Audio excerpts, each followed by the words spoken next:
Ethan Frome by Edith Wharton. Introduction.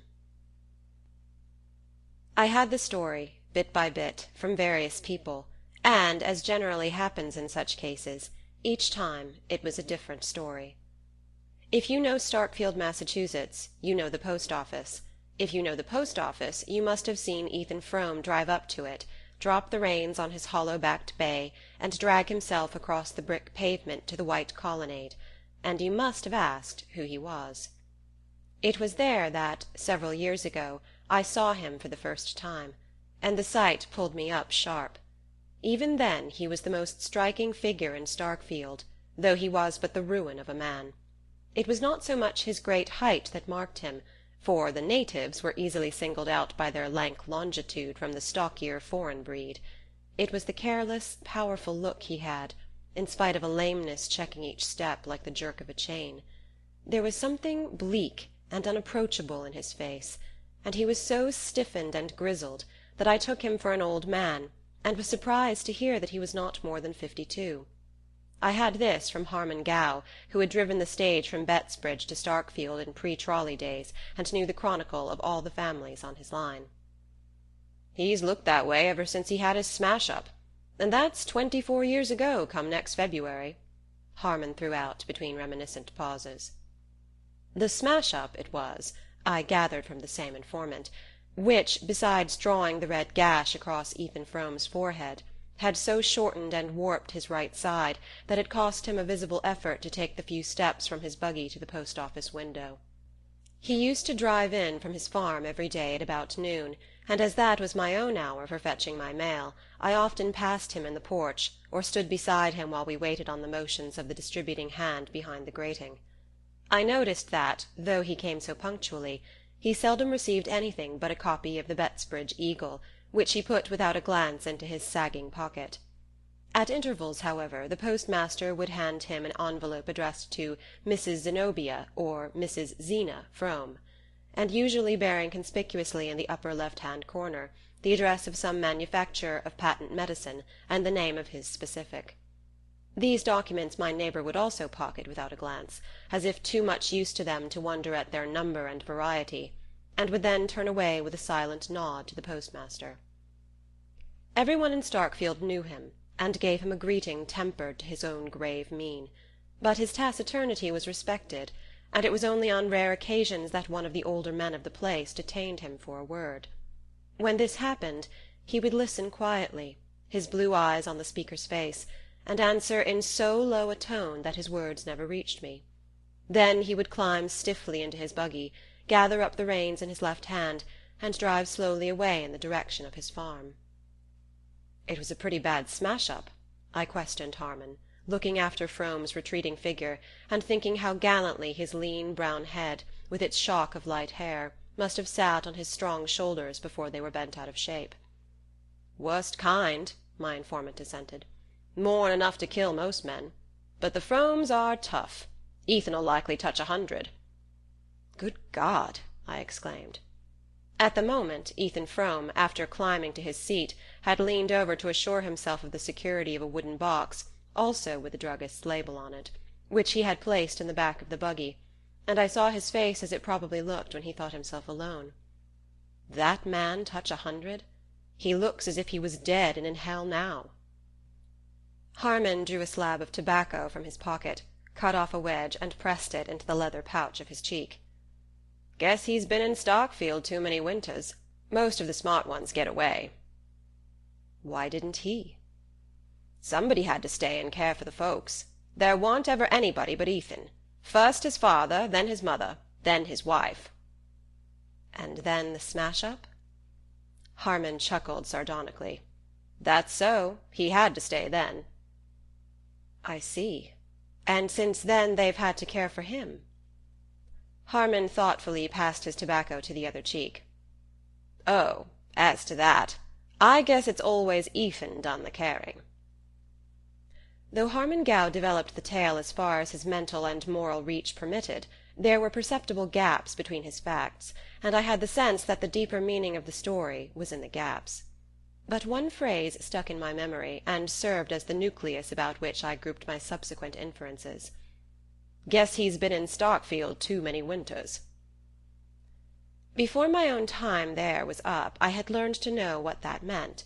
Yet I had come in the degenerate day of trolley, bicycle, and rural delivery, when communication was easy between the scattered mountain villages, and the bigger towns in the valleys, such as Bettsbridge and Shadd's Falls, had libraries, theatres, and Y.M.C.A. halls to which the youth of the hills could descend for recreation. But when winter shut down on Starkfield, and the village lay under a sheet of snow perpetually renewed from the pale skies, I began to see what life there, or rather its negation, must have been in Ethan Frome's young manhood. I had been sent up by my employers on a job connected with the big power-house at Corbury Junction, and a long-drawn carpenters' strike had so delayed the work that I found myself anchored at Starkfield, the nearest habitable spot, for the best part of the winter. I chafed at first, and then, under the hypnotizing effect of routine, gradually began to find a grim satisfaction in the life. During the early part of my stay I had been struck by the contrast between the vitality of the climate and the deadness of the community. Day by day, after the December snows were over, a blazing blue sky poured down torrents of light and air on the white landscape, which gave them back in an intenser glitter. One would have supposed that such an atmosphere must quicken the emotions as well as the blood, but it seemed to produce no change except that of retarding still more the sluggish pulse of Starkfield. When I had been there a little longer, and had seen this phase of crystal clearness followed by long stretches of sunless cold, when the storms of February had pitched their white tents about the devoted village, and the wild cavalry of March winds had charged down to their support, I began to understand why Starkfield emerged from its 6-month siege like a starved garrison capitulating without quarter. 20 years earlier the means of resistance must have been far fewer, and the enemy in command of almost all the lines of access between the beleaguered villages, and considering these things, I felt the sinister force of Harman's phrase, "Most of the smart ones get away." But if that were the case, how could any combination of obstacles have hindered the flight of a man like Ethan Frome? During my stay at Starkfield I lodged with a middle-aged widow, colloquially known as Mrs. Ned Hale. Mrs. Hale's father had been the village lawyer of the previous generation, and Lawyer Varnum's house, where my landlady still lived with her mother, was the most considerable mansion in the village. It stood at one end of the main street, its classical portico and small-paned windows looking down a flagged path between Norway spruces to the slim white steeple of the Congregational church. It was clear that the Varnum fortunes were at the ebb, but the two women did what they could to preserve a decent dignity, and Mrs. Hale, in particular, had a certain wan refinement not out of keeping with her pale, old-fashioned house. In the best parlour, with its black horsehair and mahogany weakly illuminated by a gurgling carcel lamp, I listened every evening to another and more delicately shaded version of the Starkfield Chronicle. It was not that Mrs. Ned Hale felt, or affected, any social superiority to the people about her. It was only that the accident of a finer sensibility and a little more education had put just enough distance between herself and her neighbours to enable her to judge them with detachment. She was not unwilling to exercise this faculty, and I had great hopes of getting from her the missing facts of Ethan Frome's story, or rather such a key to his character as should coordinate the facts I knew. Her mind was a storehouse of innocuous anecdote, and any question about her acquaintances brought forth a volume of detail. But on the subject of Ethan Frome I found her unexpectedly reticent. There was no hint of disapproval in her reserve.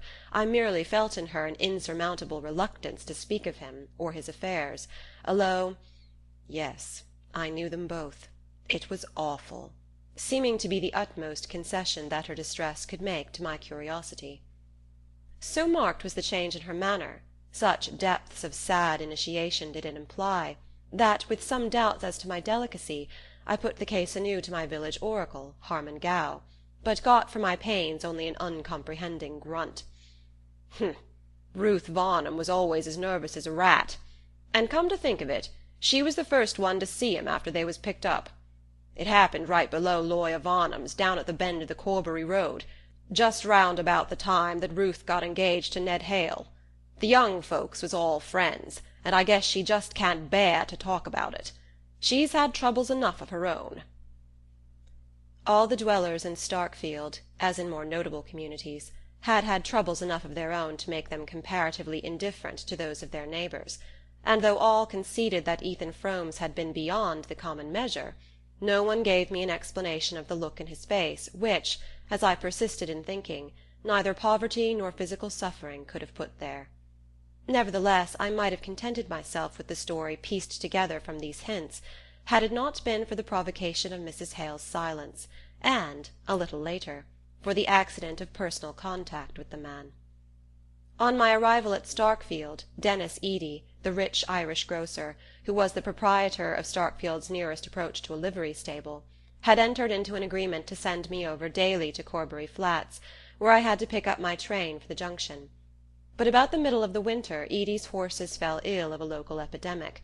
The illness spread to the other Starkfield stables, and for a day or two I was put to it to find a means of transport. Then Harmon Gow suggested that Ethan Frome's bay was still on his legs, and that his owner might be glad to drive me over. I stared at the suggestion. Ethan Frome? But I've never even spoken to him. Why on earth should he put himself out for me? Harmon's answer surprised me still more. I don't know as he would, but I know he wouldn't be sorry to earn $1. I had been told that Frome was poor, and that the sawmill and the arid acres of his farm yielded scarcely enough to keep his household through the winter, but I had not supposed him to be in such want as Harmon's words implied, and I expressed my wonder. "Well, matters ain't gone any too well with him," Harmon said. "When a man's been setting around like a hulk for 20 years or more, seeing things that want doing, it eats into him, and he loses his grit. That Frome farm was always 'bout as bare as a milk pan when the cat's been round, and you know what one of them old water-mills is worth nowadays. When Ethan could sweat over 'em both from sun-up to dark, he kinder choked a living out of 'em, but his folks ate up most everything, even then, and I don't see how he makes out now. Fust his father got a kick out hayin', and went soft in the brain, and gave away money like Bible texts before he died. Then his mother got queer and dragged along for years as weak as a baby, and his wife Zeena, she's always been the greatest hand at doctoring in the county. Sickness and trouble, that's what Ethan's had his plate full up with, ever since the very first helping." The next morning when I looked out, I saw the hollow-backed bay between the Varnum spruces, and Ethan Frome, throwing back his worn bearskin, made room for me in the sleigh at his side. After that, for a week, he drove me over every morning to Corbury Flats, and on my return in the afternoon met me again and carried me back through the icy night to Starkfield. The distance each way was barely 3 miles, but the old bay's pace was slow, and even with firm snow under the runners we were nearly an hour on the way. Ethan Frome drove in silence, the reins loosely held in his left hand, his brown-seamed profile, under the helmet-like peak of the cap, relieved against the banks of snow like the bronze image of a hero. He never turned his face to mine, or answered, except in monosyllables, the questions I put, or such slight pleasantries as I ventured. He seemed a part of the mute, melancholy landscape, an incarnation of its frozen woe, with all that was warm and sentient in him fast bound below the surface. But there was nothing unfriendly in his silence. I simply felt that he lived in a depth of moral isolation too remote for casual access, and I had the sense that his loneliness was not merely the result of his personal plight, tragic as I guessed that to be, but had in it, as Harmon Gow had hinted, the profound accumulated cold of many Starkfield winters. Only once or twice was the distance between us bridged for a moment, and the glimpses thus gained confirmed my desire to know more. Once I happened to speak of an engineering job I had been on the previous year in Florida, and of the contrast between the winter landscape about us and that in which I had found myself the year before, and to my surprise Frome said suddenly, "Yes, I was down there once, and for a good while afterward I could call up the sight of it in winter, but now it's all snowed under." He said no more, and I had to guess the rest from the inflection of his voice and his sharp relapse into silence. Another day, on getting into my train at the Flats, I missed a volume of popular science, I think it was on some recent discoveries in biochemistry, which I had carried with me to read on the way. I thought no more about it till I got into the sleigh again that evening, and saw the book in Frome's hand. "I found it after you were gone," he said. I put the volume into my pocket, and we dropped back into our usual silence. But as we began to crawl up the long hill from Corbury Flats to the Starkfield ridge, I became aware in the dusk that he had turned his face to mine. "There are things in that book that I didn't know the first word about," he said. I wondered less at his words than at the queer note of resentment in his voice. He was evidently surprised and slightly aggrieved at his own ignorance. "Does that sort of thing interest you?" I asked. "It used to." "There are one or two rather new things in the book. There have been some big strides lately in that particular line of research." I waited a moment for an answer that did not come. Then I said, "If you'd like to look through the book, I'd be glad to leave it with you." He hesitated, and I had the impression that he felt himself about to yield to a stealing tide of inertia. Then, "Thank you, I'll take it," he answered shortly. I hoped that this incident might set up some more direct communication between us. Frome was so simple and straightforward that I was sure his curiosity about the book was based on a genuine interest in its subject. Such tastes and acquirements in a man of his condition made the contrast more poignant between his outer situation and his inner needs, and I hoped that the chance of giving expression to the latter might at least unseal his lips. But something in his past history, or in his present way of living, had apparently driven him too deeply into himself for any casual impulse to draw him back to his kind. At our next meeting he made no allusion to the book, and our intercourse seemed fated to remain as negative and one-sided as if there had been no break in his reserve. Frome had been driving me over to the Flats for about a week, when one morning I looked out of my window into a thick snowfall. The height of the white waves massed against the garden fence and along the wall of the church showed that the storm must have been going on all night, and that the drifts were likely to be heavy in the open. I thought it probable that my train would be delayed, but I had to be at the power-house for an hour or two that afternoon, and I decided, if Frome turned up, to push through to the Flats and wait there till my train came in. I don't know why I put it in the conditional, however, for I never doubted that Frome would appear. He was not the kind of man to be turned from his business by any commotion of the elements, and at the appointed hour his sleigh glided up through the snow like a stage apparition behind thickening veils of gauze. I was getting to know him too well to express either wonder or gratitude at his keeping his appointment, but I exclaimed in surprise as I saw him turn his horse in a direction opposite to that of the Corbury road. "The railroad's blocked by a freight train that got stuck in a drift below the Flats," he explained, as we jogged off into the stinging whiteness.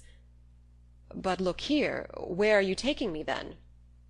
"Straight to the junction, by the shortest way," he answered, pointing up Schoolhouse Hill with his whip. "To the junction? In this storm? Why, it's a good 10 miles." "The bay'll do it if you give him time. You said you had some business there this afternoon. I'll see you get there." He said it so quietly that I could only answer, "You're doing me the biggest kind of favour." "That's all right," he rejoined. Abreast of the schoolhouse the road forked, and we dipped down a lane to the left, between hemlock boughs bent inward to their trunks by the weight of the snow. I had often walked that way on Sundays, and knew that the solitary roof showing through bare branches near the bottom of the hill was that of Frome's sawmill. It looked exanimate enough, with its idle wheel looming above the black stream dashed with yellow-white spume, and its cluster of sheds sagging under their white load. Frome did not even turn his head as we drove by, and still in silence we began to mount the next slope. About a mile farther, on a road I had never travelled, we came to an orchard of starved apple-trees writhing over a hillside among outcroppings of slate that nuzzled up through the snow like animals pushing out their noses to breathe. Beyond the orchard lay a field or two, their boundaries lost under drifts, and above the fields, huddled against the white immensities of land and sky, one of those lonely New England farmhouses that make the landscape lonelier. "That's my place," said Frome, with a sideways jerk of his lame elbow, and in the distress and oppression of the scene I did not know what to answer. The snow had ceased, and a flash of watery sunlight exposed the house on the slope above us in all its plaintive ugliness. The black wraith of a deciduous creeper flapped from the porch, and the thin wooden walls, under their worn coat of paint, seemed to shiver in the wind that had risen with the ceasing of the snow. "The house was bigger in my father's time. I had to take down the L a while back," Frome continued, checking with a twitch of the left rein the bay's evident intention of turning in through the broken-down gate.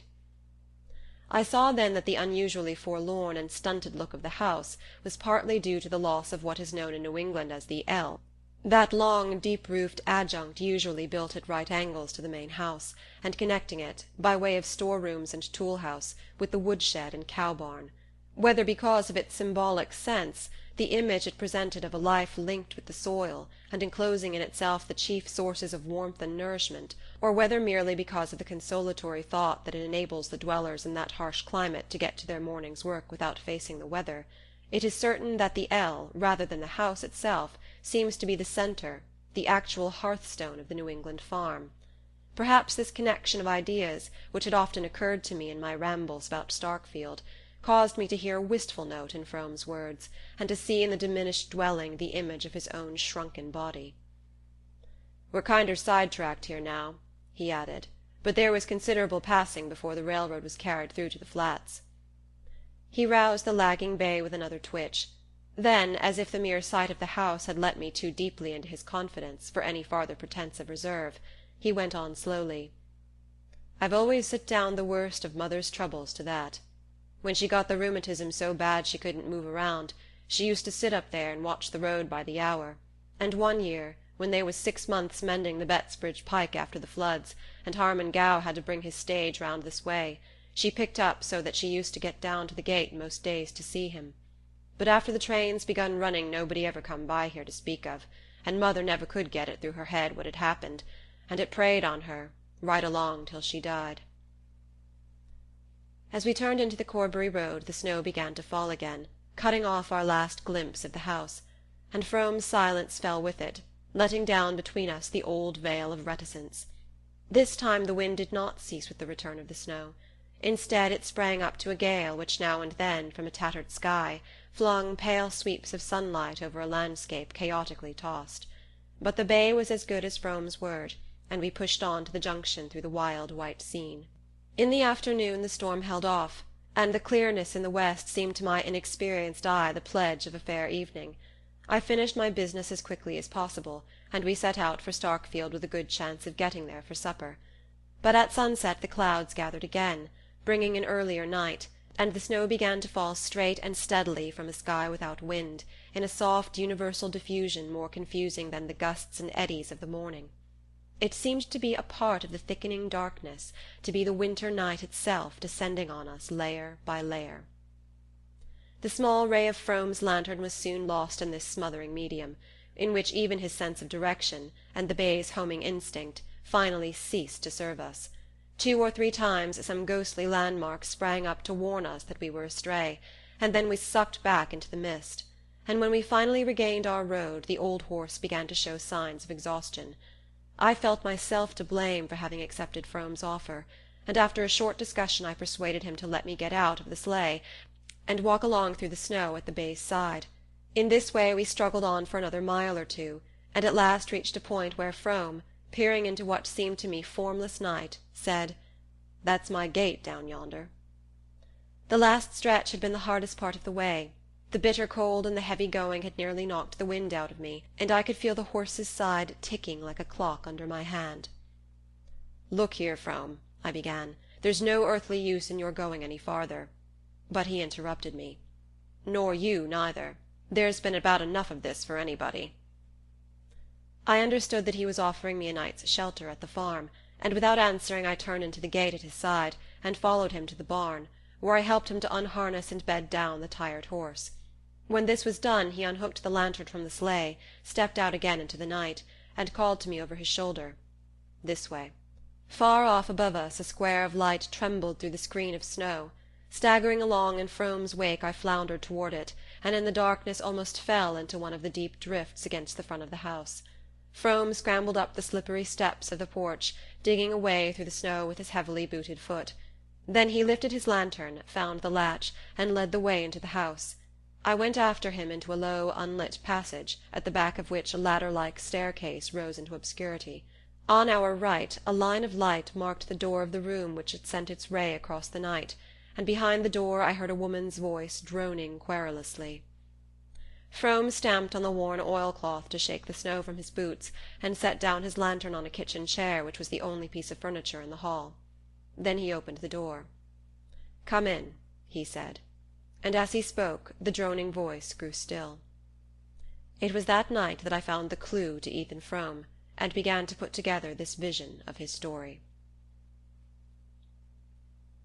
End of introduction. Chapter 1. The village lay under 2 feet of snow, with drifts at the windy corners. In a sky of iron the points of the Dipper hung like icicles, and Orion flashed his cold fires. The moon had set, but the night was so transparent that the white house-fronts between the elms looked grey against the snow, clumps of bushes made black stains on it, and the basement windows of the church sent shafts of yellow light far across the endless undulations. Young Ethan Frome walked at a quick pace along the deserted street, past the bank and Michael Eady's new brick store, and Lawyer Varnum's house with the 2 black Norway spruces at the gate. Opposite the Varnum gate, where the road fell away toward the Corbury valley, the church reared its slim white steeple and narrow peristyle. As the young man walked toward it, the upper windows drew a black arcade along the side wall of the building, but from the lower openings, on the side where the ground sloped steeply down to the Corbury road, the light shot its long bars, illuminating many fresh furrows in the track leading to the basement door, and showing, under an adjoining shed, a line of sleighs with heavily blanketed horses. The night was perfectly still, and the air so dry and pure that it gave little sensation of cold. The effect produced on Frome was rather of a complete absence of atmosphere, as though nothing less tenuous than ether intervened between the white earth under his feet and the metallic dome overhead. "It's like being in an exhausted receiver," he thought. 4 or 5 years earlier he had taken a year's course at a technological college at Worcester, and dabbled in the laboratory with a friendly professor of physics, and the images supplied by that experience still cropped up, at unexpected moments, through the totally different associations of thought in which he had since been living. His father's death, and the misfortunes following it, had put a premature end to Ethan's studies, but though they had not gone far enough to be of much practical use, they had fed his fancy, and made him aware of huge cloudy meanings behind the daily face of things. As he strode along through the snow, the sense of such meanings glowed in his brain and mingled with the bodily flush produced by his sharp tramp. At the end of the village he paused before the darkened front of the church. He stood there a moment, breathing quickly, and looking up and down the street, in which not another figure moved. The pitch of the Corbury road, below Lawyer Varnum's spruces, was the favourite coasting ground of Starkfield, and on clear evenings the church corner rang till late with the shouts of the coasters. But tonight not a sled darkened the whiteness of the long declivity. The hush of midnight lay on the village, and all its waking life was gathered behind the church windows, from which strains of dance music flowed with the broad bands of yellow light. The young man, skirting the side of the building, went down the slope toward the basement door. To keep out of range of the revealing rays from within, he made a circuit through the untrodden snow, and gradually approached the farther angle of the basement wall. Thence, still hugging the shadow, he edged his way cautiously forward to the nearest window, holding back his straight, spare body, and craning his neck till he got a glimpse of the room. Seen thus, from the pure and frosty darkness in which he stood, it seemed to be seething in a mist of heat. The metal reflectors of the gas jets sent crude waves of light against the whitewashed walls, and the iron flanks of the stove at the end of the hall looked as though they were heaving with volcanic fires. The floor was thronged with girls and young men. Down the side wall facing the window stood a row of kitchen chairs from which the older women had just risen. And the musicians, a fiddler and the young lady who played the harmonium on Sundays, were hastily refreshing themselves at one corner of the supper table, which aligned its devastated pie dishes and ice-cream saucers on the platform at the end of the hall. The guests were preparing to leave, and the tide had already set towards the passage where coats and wraps were hung, when a young man with a sprightly foot and a shock of black hair shot into the middle of the floor and clapped his hands. The signal took instant effect. The musicians hurried to their instruments, the dancers, some already half muffled for departure, fell into line down each side of the room, the older spectators slipped back to their chairs, and the lively young man, after diving about here and there in the throng, drew forth a girl who had already wound a cherry-coloured fascinator about her head, and, leading her up to the end of the floor, whirled her down its length to the bounding tune of a Virginia reel. Frome's heart was beating fast. He had been straining for a glimpse of the dark head under the cherry-coloured scarf, and it vexed him that another eye should have been quicker than his. The leader of the reel, who looked as if he had Irish blood in his veins, danced well, and his partner caught his fire. As she passed down the line, her light figure swinging from hand to hand in circles of increasing swiftness, the scarf flew off her head and stood out behind her shoulders, and Frome, at each turn, caught sight of her laughing, panting lips, the cloud of dark hair about her forehead, and the dark eyes which seemed the only fixed points in a maze of flying lines. The dancers were going faster and faster, and the musicians, to keep up with them, belaboured their instruments like jockeys lashing their mounts on the home stretch. Yet it seemed to the young man at the window that the reel would never end. Now and then he turned his eyes from the girl's face to that of her partner, which, in the exhilaration of the dance, had taken on a look of almost impudent ownership.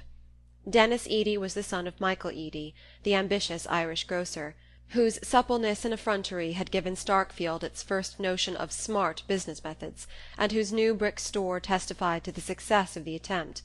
His son seemed likely to follow in his steps, and was meanwhile applying the same arts to the conquest of the Starkfield maidenhood.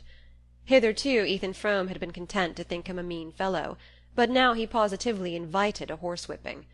It was strange that the girl did not seem aware of it, that she could lift her rapt face to her dancer's, and drop her hands into his, without appearing to feel the offence of his look and touch. Frome was in the habit of walking into Starkfield to fetch home his wife's cousin, Mattie Silver, on the rare evenings when some chance of amusement drew her to the village. It was his wife who had suggested, when the girl came to live with them, that such opportunities should be put in her way. Mattie Silver came from Stamford, and when she entered the Fromes' household to act as her cousin Zeena's aide, it was thought best, as she came without pay, not to let her feel too sharp a contrast between the life she had left and the isolation of a Starkfield farm. But for this, as Frome sardonically reflected, it would hardly have occurred to Zeena to take any thought for the girl's amusement. When his wife first proposed that they should give Matty an occasional evening out, he had inwardly demurred at having to do the extra 2 miles to the village and back, after his hard day on the farm. But not long afterward he had reached the point of wishing that Starkfield might give all its nights to revelry. Mattie Silver had lived under his roof for a year, and from early morning till they met at supper he had frequent chances of seeing her, but no moments in her company were comparable to those when, her arm in his, and her light step flying to keep time with his long stride, they walked back through the night to the farm. He had taken to the girl from the first day, when he had driven over to the Flats to meet her, and she had smiled and waved to him from the train, crying out, "You must be Ethan," as she jumped down with her bundles, while he reflected, looking over her slight person, "She don't look much on housework, but she ain't a fretter anyhow." But it was not only that the coming to his house of a bit of hopeful young life was like the lighting of a fire on a cold hearth. The girl was more than the bright serviceable creature he had thought her. She had an eye to see and an ear to hear. He could show her things and tell her things, and taste the bliss of feeling that all he imparted left long reverberations and echoes he could wake at will. It was during their night walks back to the farm that he felt most intensely the sweetness of this communion. He had always been more sensitive than the people about him to the appeal of natural beauty. His unfinished studies had given form to this sensibility, and even in his unhappiest moments field and sky spoke to him with a deep and powerful persuasion. But hitherto the emotion had remained in him as a silent ache, veiling with sadness the beauty that evoked it. He did not even know whether anyone else in the world felt as he did, or whether he was the sole victim of this mournful privilege. Then he learned that one other spirit had trembled with the same touch of wonder, that at his side, living under his roof and eating his bread, was a creature to whom he could say, "That's Orion down yonder, the big fellow to the right is Aldebaran, and the bunch of little ones, like bees swarming, they're the Pleiades," or whom he could hold entranced before a ledge of granite thrusting up through the fern while he unrolled the huge panorama of the Ice Age and the long dim stretches of succeeding time. The fact that admiration for his learning mingled with Matty's wonder at what he taught was not the least part of his pleasure. And there were other sensations, less definable but more exquisite, which drew them together with a shock of silent joy. The cold red of sunset behind winter hills, the flight of cloud flocks over slopes of golden stubble, or the intensely blue shadows of hemlocks on sunlit snow. When she said to him once, "It looks just as if it was painted," it seemed to Ethan that the art of definition could go no farther, and that words had at last been found to utter his secret soul. As he stood in the darkness outside the church, these memories came back with the poignancy of vanished things. Watching Matty whirl down the floor from hand to hand, he wondered how he could ever have thought that his dull talk interested her. To him, who was never gay but in her presence, her gaiety seemed plain proof of indifference. The face she lifted to her dancers was the same which, when she saw him, always looked like a window that has caught the sunset. He even noticed 2 or 3 gestures which, in his fatuity, he had thought she kept for him: a way of throwing her head back when she was amused, as if to taste her laugh before she let it out, and a trick of sinking her lids slowly when anything charmed or moved her. The sight made him unhappy, and his unhappiness roused his latent fears. His wife had never shown any jealousy of Matty, but of late she had grumbled increasingly over the housework, and found oblique ways of attracting attention to the girl's inefficiency. Zeena had always been what Starkfield called sickly, and Frome had to admit that, if she were as ailing as she believed, she needed the help of a stronger arm than the one which lay so lightly in his during the night walks to the farm. Matty had no natural turn for housekeeping, and her training had done nothing to remedy the defect. She was quick to learn, but forgetful and dreamy, and not disposed to take the matter seriously. Ethan had an idea that if she were to marry a man she was fond of, the dormant instinct would awake, and her pies and biscuits become the pride of the county. But domesticity in the abstract did not interest her. At first she was so awkward that he could not help laughing at her, but she laughed with him, and that made them better friends. He did his best to supplement her unskilled efforts, getting up earlier than usual to light the kitchen fire, carrying in the wood overnight, and neglecting the mill for the farm that he might help her about the house during the day. He even crept down on Saturday nights to scrub the kitchen floor after the women had gone to bed, and Zeena, one day, had surprised him at the churn and had turned away silently, with one of her queer looks. Of late there had been other signs of her disfavour, as intangible but more disquieting. One cold winter morning, as he dressed in the dark, his candle flickering in the draught of the ill-fitting window, he had heard her speak from the bed behind him. "The doctor don't want I should be left without anybody to do for me," she said in her flat whine. He had supposed her to be asleep, and the sound of her voice had startled him, though she was given to abrupt explosions of speech after long intervals of secretive silence. He turned and looked at her where she lay indistinctly outlined under the dark calico quilt, her high-boned face taking a greyish tinge from the whiteness of the pillow. "Nobody to do for you?" he repeated. "If you say you can't afford a hired girl when Matty goes." Frome turned away again, and taking up his razor stooped to catch the reflection of his stretched cheek in the blotched looking-glass above the washstand. "Why on earth should Matty go?" "Well, when she gets married, I mean." His wife's drawl came from behind him. "Oh, she'd never leave us as long as you needed her," he returned, scraping hard at his chin. "I wouldn't ever have it said that I stood in the way of a poor girl like Matty marrying a smart fellow like Dennis Eady," Zeena answered in a tone of plaintive self-effacement. Ethan, glaring at his face in the glass, threw his head back to draw the razor from ear to chin. His hand was steady, but the attitude was an excuse for not making an immediate reply. "And the doctor don't want I should be left without anybody," Zeena continued. "He wanted I should speak to you about a girl he's heard about that might come." Ethan laid down the razor and straightened himself with a laugh. "Dennis Eady? If that's all, I guess there's no such hurry to look round for a girl." "Well, I'd like to talk to you about it," said Zeena obstinately. He was getting into his clothes in fumbling haste. "All right, but I haven't got the time now. I'm late as it is," he returned, holding his old silver turnip watch to the candle. Zeena, apparently accepting this as final, lay watching him in silence while he pulled his suspenders over his shoulders and jerked his arms into his coat, but as he went toward the door she said, suddenly and incisively, "I guess you're always late. Now you shave every morning." That thrust had frightened him more than any vague insinuations about Dennis Eady. It was a fact that since Mattie Silver's coming he had taken to shaving every day, but his wife always seemed to be asleep when he left her side in the winter darkness, and he had stupidly assumed that she would not notice any change in his appearance. Once or twice in the past he had been faintly disquieted by Zenobia's way of letting things happen without seeming to remark them, and then, weeks afterward, in a casual phrase, revealing that she had all along taken her notes and drawn her inferences. Of late, however, there had been no room in his thoughts for such vague apprehensions. Zeena herself, from an oppressive reality, had faded into an unsubstantial shade. All his life was lived in the sight and sound of Mattie Silver, and he could no longer conceive of its being otherwise. But now, as he stood outside the church, and saw Matty spinning down the floor with Denis Eady, a throng of disregarded hints and menaces wove their cloud about his brain. End of Chapter 1.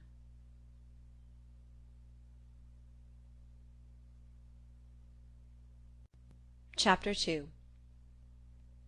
As the dancers poured out of the hall, Frome, drawing back behind the projecting storm door, watched the segregation of the grotesquely muffled groups, in which a moving lantern ray now and then lit up a face flushed with food and dancing. The villagers, being afoot, were the first to climb the slope to the main street, while the country neighbours packed themselves more slowly into the sleighs under the shed. "Ain't you ridin', Matty?" a woman's voice called back from the throng about the shed, and Ethan's heart gave a jump. From where he stood he could not see the persons coming out of the hall till they had advanced a few steps beyond the wooden sides of the storm door. But through its cracks he heard a clear voice answer, "Mercy, no, not on such a night." She was there, then, close to him, only a thin board between. In another moment she would step forth into the night, and his eyes, accustomed to the obscurity, would discern her as clearly as though she stood in daylight. A wave of shyness pulled him back into the dark angle of the wall, and he stood there in silence instead of making his presence known to her. It had been one of the wonders of their intercourse that from the first time she, the quicker, finer, more expressive, instead of crushing him by the contrast, had given him something of her own ease and freedom. But now he felt as heavy and loutish as in his student days, when he had tried to jolly the Worcester girls at a picnic. He hung back, and she came out alone and paused within a few yards of him. She was almost the last to leave the hall, and she stood looking uncertainly about her as if wondering why he did not show himself. Then a man's figure approached, coming so close to her that under their formless wrappings they seemed merged in one dim outline. "Gentleman friend gone back on you? Say, Matt, that's tough. No, I wouldn't be mean enough to tell the other girls. I ain't as low down as that." How Frome hated his cheap banter. "But look-a-here, ain't it lucky I got the old man's cutter down there waiting for us?" Frome heard the girl's voice, gaily incredulous. "What on earth's your father's cutter doing down there?" "Why, waiting for me to take a ride. I got the roan colt, too. I kinder knew I'd want to take a ride tonight." Edie, in his triumph, tried to put a sentimental note into his bragging voice. The girl seemed to waver, and Frome saw her twirl the end of her scarf irresolutely about her fingers. Not for the world would he have made a sign to her, though it seemed to him that his life hung on her next gesture.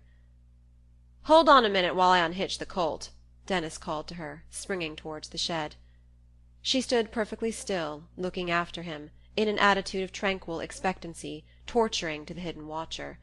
Frome noticed that she no longer turned her head from side to side, as though peering through the night for another figure. She let Denis Eady lead out the horse, climb into the cutter, and fling back the bearskin to make room for her at his side. Then, with a swift motion of flight, she turned about and darted up the slope toward the front of the church. "Good-bye. Hope you'll have a lovely ride," she called back to him over her shoulder. Denis laughed and gave the horse a cut that brought him quickly abreast of her retreating figure. "Come along, get in quick. It's as slippery as thunder on this turn," he cried, leaning over to reach out a hand to her. She laughed back at him. "Good night, I'm not getting in."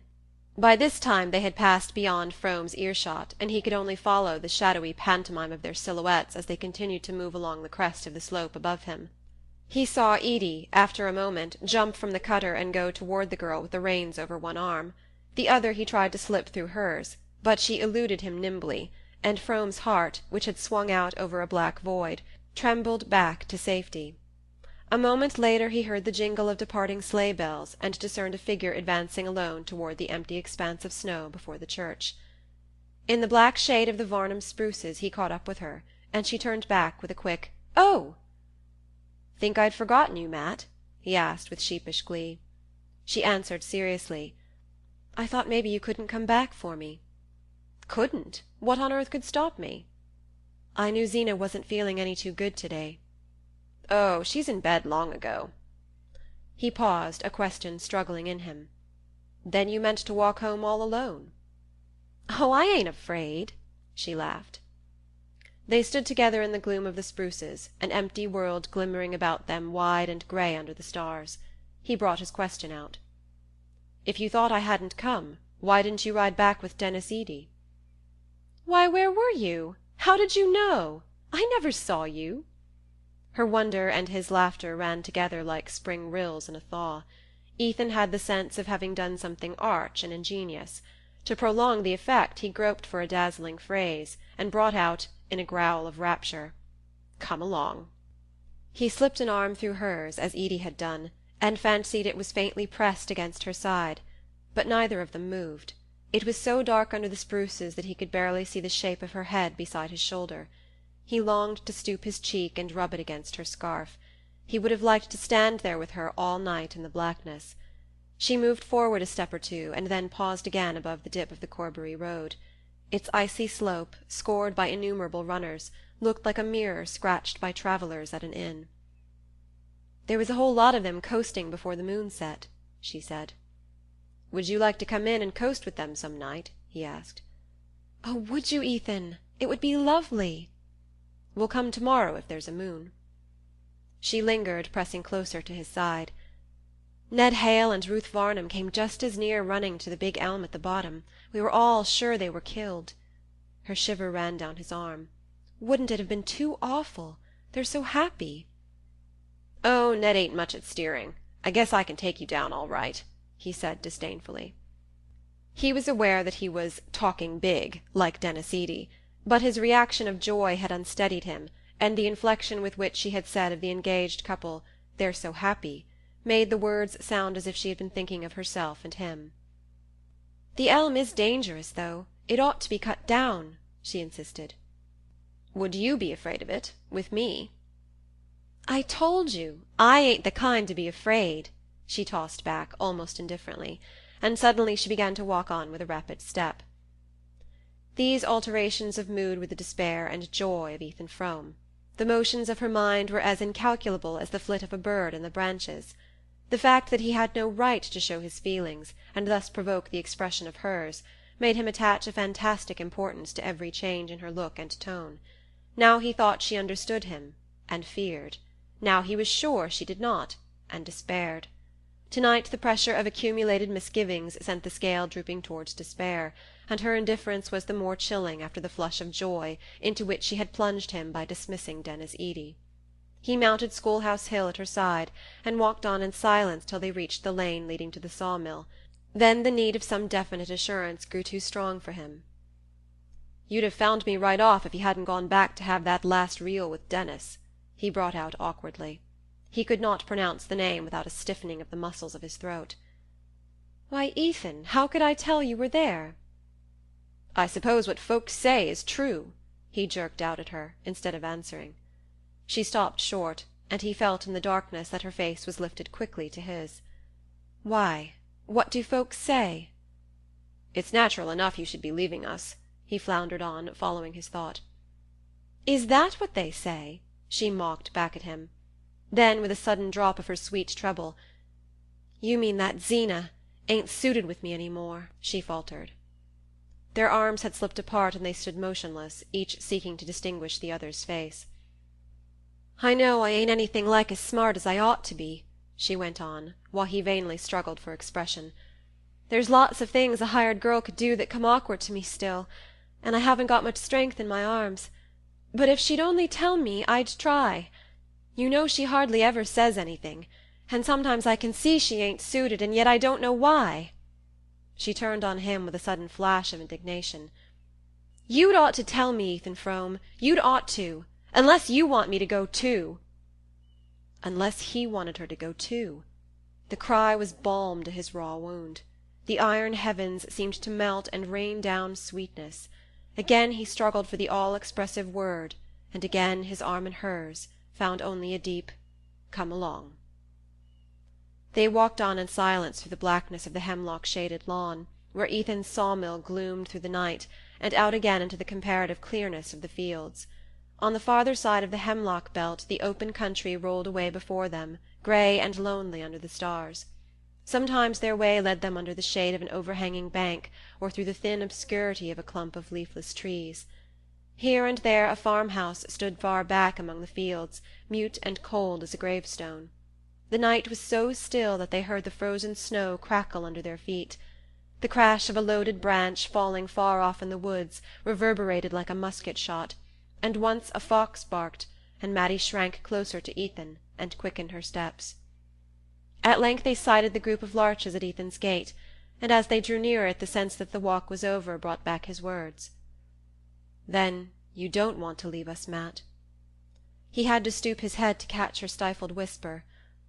"Where'd I go, if I did?" The answer sent a pang through him, but the tone suffused him with joy. He forgot what else he had meant to say, and pressed her against him so closely that he seemed to feel her warmth in his veins. "You ain't crying, are you, Matt?" "No, of course I'm not," she quavered. They turned in at the gate and passed under the shaded knoll, where, enclosed in a low fence, the Frome gravestones slanted at crazy angles through the snow. Ethan looked at them curiously. For years that quiet company had mocked his restlessness, his desire for change and freedom. "We never got away. How should you?" seemed to be written on every headstone, and whenever he went in or out of his gate he thought with a shiver, "I shall just go on living here till I join them." But now all desire for change had vanished, and the sight of the little enclosure gave him a warm sense of continuance and stability. "I guess we'll never let you go, Matt," he whispered, as though even the dead, lovers once, must conspire with him to keep her, and brushing by the graves he thought, "We'll always go on living here together, and some day she'll lie there beside me." He let the vision possess him as they climbed the hill to the house. He was never so happy with her as when he abandoned himself to these dreams. Halfway up the slope Mattie stumbled against some unseen obstruction and clutched his sleeve to steady herself. The wave of warmth that went through him was like the prolongation of his vision. For the first time he stole his arm about her, and she did not resist. They walked on as if they were floating on a summer stream. Zeena always went to bed as soon as she had had her supper, and the shutterless windows of the house were dark. A dead cucumber vine dangled from the porch like the crape streamer tied to the door for a death, and the thought flashed through Ethan's brain, if it was there for Zeena. Then he had a distinct sight of his wife lying in their bedroom asleep, her mouth slightly open, her false teeth in a tumbler by the bed. They walked around to the back of the house, between the rigid gooseberry bushes. It was Zeena's habit, when they came back late from the village, to leave the key of the kitchen door under the mat. Ethan stood before the door, his head heavy with dreams, his arms still about Mattie. "Matt," he began, not knowing what he meant to say. She slipped out of his hold without speaking, and he stooped down and felt for the key. "It's not there," he said, straightening himself with a start. They strained their eyes at each other through the icy darkness. Such a thing had never happened before. "Maybe she's forgotten it," Mattie said in a tremulous whisper, but both of them knew that it was not like Zeena to forget. "It might have fallen off into the snow," Mattie continued, after a pause during which they had stood intently listening. "It must have been pushed off, then," he rejoined in the same tone. Another wild thought tore through him. What if tramps had been there? What if... Again he listened, fancying he heard a distant sound in the house.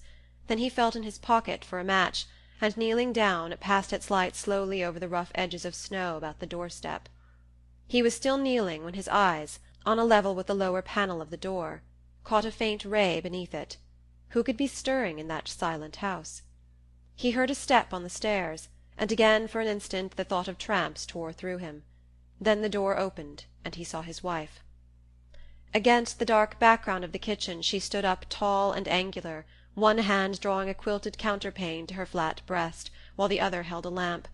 The light, on a level with her chin, drew out of the darkness her puckered throat and the projecting wrist of the hand that clutched the quilt, and deepened fantastically the hollows and prominences of her high-boned face under its ring of crimping pins. To Ethan, still in the rosy haze of his hour with Matty, the sight came with the intense precision of the last dream before waking. He felt as if he had never before known what his wife looked like. She drew aside without speaking, and Matty and Ethan passed into the kitchen, which had the deadly chill of a vault after the dry cold of the night. "Guess you forgot about us, Zeena," Ethan joked, stamping the snow from his boots. "No, I just felt so mean I couldn't sleep."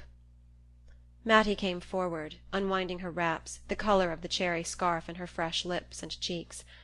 "I'm so sorry, Zeena. Isn't there anything I can do?" "No, there's nothing." Zeena turned away from her. "You might 'a' shook off that snow outside," she said to her husband. She walked out of the kitchen ahead of them, and pausing in the hall raised the lamp at arm's length, as if to light them up the stairs.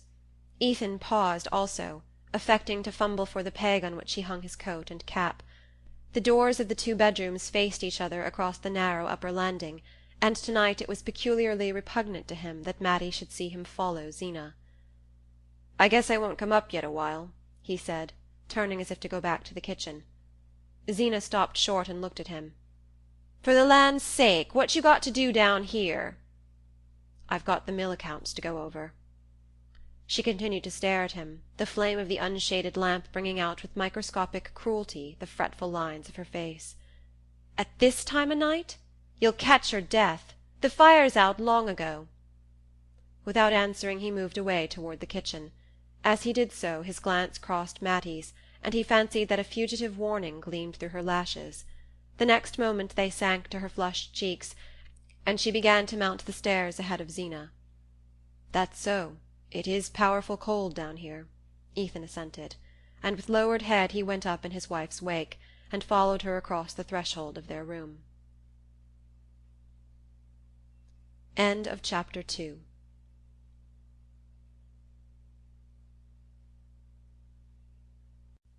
Chapter 3.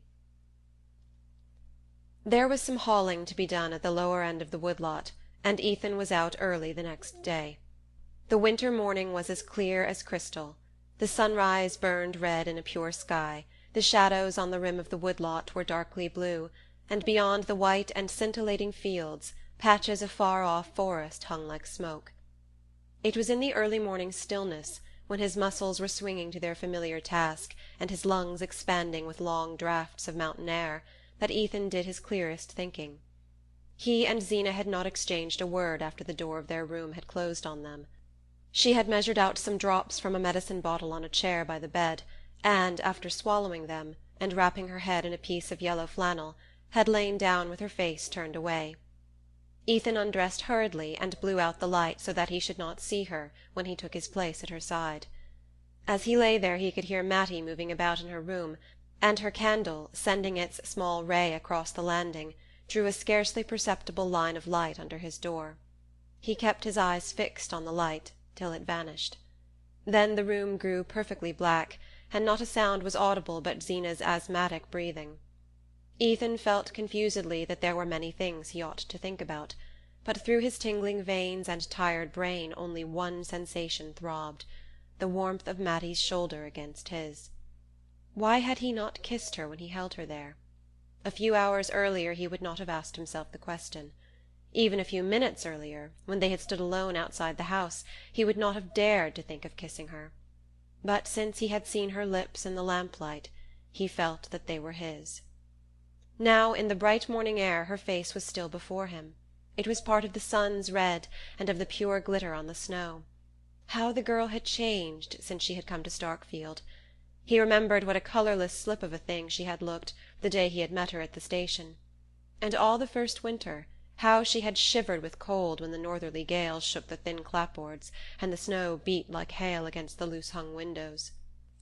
He had been afraid that she would hate the hard life, the cold and loneliness, but not a sign of discontent escaped her. Zeena took the view that Matty was bound to make the best of Starkfield, since she hadn't any other place to go to. But this did not strike Ethan as conclusive. Zeena, at any rate, did not apply the principle in her own case. He felt all the more sorry for the girl because misfortune had, in a sense, indentured her to them. Mattie Silver was the daughter of a cousin of Zenobia Frome's, who had inflamed his clan with mingled sentiments of envy and admiration by descending from the hills to Connecticut, where he had married a Stamford girl and succeeded to her father's thriving drug business. Unhappily, Orrin Silver, a man of far-reaching aims, had died too soon to prove that the end justifies the means. His accounts revealed merely what the means had been, and these were such that it was fortunate for his wife and daughter that his books were examined only after his impressive funeral. His wife died of the disclosure, and Mattie, at 20, was left alone to make her way on the $50 obtained from the sale of her piano. For this purpose her equipment, though varied, was inadequate. She could trim a hat, make molasses candy, recite "Curfew Shall Not Ring Tonight," and play "The Lost Chord" and a potpourri from Carmen. When she tried to extend the field of her activities in the direction of stenography and bookkeeping, her health broke down, and 6 months on her feet behind the counter of a department store did not tend to restore it. Her nearest relations had been induced to place their savings in her father's hands, and though after his death they ungrudgingly acquitted themselves of the Christian duty of returning good for evil by giving his daughter all the advice at their disposal, they could hardly be expected to supplement it by material aid. But when Zenobia's doctor recommended her looking about for someone to help her with the housework, the clan instantly saw the chance of exacting a compensation from Mattie. Zenobia, though doubtful of the girl's efficiency, was tempted by the freedom to find fault without much risk of losing her, and so Mattie came to Starkfield. Zenobia's fault-finding was of the silent kind, but not the less penetrating for that. During the first months Ethan alternately burned with the desire to see Mattie defy her and trembled with fear of the result. Then the situation grew less strained. The pure air and the long summer hours in the open gave back life and elasticity to Mattie, and Zeena, with more leisure to devote to her complex ailments, grew less watchful of the girl's omissions, so that Ethan, struggling on under the burden of his barren farm and failing sawmill, could at least imagine that peace reigned in his house. There was really, even now, no tangible evidence to the contrary, but since the previous night a vague dread had hung on his skyline. It was formed of Zeena's obstinate silence, of Mattie's sudden look of warning, of the memory of just such fleeting imperceptible signs as those which told him, on certain stainless mornings, that before night there would be rain. His dread was so strong that, manlike, he sought to postpone certainty. The hauling was not over till midday, and as the lumber was to be delivered to Andrew Hale, the Starkfield builder, it was really easier for Ethan to send Jotham Powell, the hired man, back to the farm on foot, and drive the load down to the village himself. He had scrambled up on the logs and was sitting astride of them, close over his shaggy greys, when, coming between him and their streaming necks, he had a vision of the warning look that Mattie had given him the night before. "If there's going to be any trouble, I want to be there," was his vague reflection, and he threw to Jotham the unexpected order to unhitch the team and lead them back to the barn. It was a slow trudge home through the heavy fields, and when the two men entered the kitchen, Mattie was lifting the coffee from the stove, and Zeena was already at the table. Her husband stopped short at sight of her. Instead of her usual calico wrapper and knitted shawl, she wore her best dress of brown merino, and above her thin strands of hair, which still preserved the tight undulations of the crimping pins, rose a hard perpendicular bonnet, as to which Ethan's clearest notion was that he had to pay $5 for it at the Bettsbridge Emporium. On the floor beside her stood his old valise and a bandbox wrapped in newspapers. "Why, where are you going, Zeena?" he exclaimed. "I've got my shooting pains so bad that I'm going over to Bettsbridge to spend the night with Aunt Martha Pierce and see that new doctor," she answered in a matter-of-fact tone, as if she had said she was going into the store-room to take a look at the preserves, or up to the attic to go over the blankets. In spite of her sedentary habits, such abrupt decisions were not without precedent in Zeena's history. Twice or thrice before she had suddenly packed Ethan's valise and started off to Bettsbridge, or even Springfield, to seek the advice of some new doctor, and her husband had grown to dread these expeditions because of their cost. Zeena always came back laden with expensive remedies, and her last visit to Springfield had been commemorated by her paying $20 for an electric battery of which she had never been able to learn the use. But for the moment his sense of relief was so great as to preclude all other feelings. He had now no doubt that Zeena had spoken the truth in saying, the night before, that she had sat up because she felt too mean to sleep. Her abrupt resolve to seek medical advice showed that, as usual, she was wholly absorbed in her health. As if expecting a protest, she continued plaintively, "If you're too busy with the hauling, I presume you can let Jotham Powell drive me over with the sorrel in time to catch the train at the Flats." Her husband hardly heard what she was saying. During the winter months there was no stage between Starkfield and Bettsbridge, and the trains which stopped at Corbury Flats were slow and infrequent. A rapid calculation showed Ethan that Zeena could not be back at the farm before the following evening. "If I'd supposed you'd made any objection to Jotham Powell's driving me over," she began again, as though his silence had implied refusal. On the brink of departure she was always seized with a flux of words. "All I know is," she continued, "I can't go on the way I am much longer. The pains are clear away down to my ankles now, or I'd 'a' walked into Starkfield on my own feet, sooner'n put you out, and asked Michael Eady to let me ride over on his wagon to the Flats, when he sends to meet the train that brings his groceries. I'd 'a' had 2 hours to wait in the station, but I'd sooner 'a' done it, even with this cold, than to have you say—" "Of course Jotham'll drive you over," Ethan roused himself to answer. He became suddenly conscious that he was looking at Matty while Zeena talked to him, and with an effort he turned his eyes to his wife. She sat opposite the window, and the pale light reflected from the banks of snow made her face look more than usually drawn and bloodless, sharpened the 3 parallel creases between ear and cheek, and drew querulous lines from her thin nose to the corners of her mouth. Though she was but 7 years her husband's senior, and he was only 28, she was already an old woman. Ethan tried to say something befitting the occasion, but there was only one thought in his mind: the fact that, for the first time since Matty had come to live with them, Zeena was to be away for a night. He wondered if the girl were thinking of it too. He knew that Zeena must be wondering why he did not offer to drive her to the Flats and let Jotham Powell take the lumber to Starkfield, and at first he could not think of a pretext for not doing so. Then he said, "I'd take you over myself, only I've got to collect the cash for the lumber." As soon as the words were spoken he regretted them, not only because they were untrue, there being no prospect of his receiving cash payment from Hale, but also because he knew from experience the imprudence of letting Zeena think he was in funds on the eve of one of her therapeutic excursions. At the moment, however, his one desire was to avoid the long drive with her behind the ancient sorrel who never went out of a walk. Zeena made no reply. She did not seem to hear what he had said.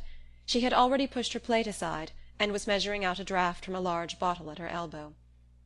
"It ain't done me a speck o' good, but I guess I might as well use it up," she remarked, adding, as she pushed the empty bottle towards Matty, "If you can get the taste out, it'll do for pickles." End of Chapter 3.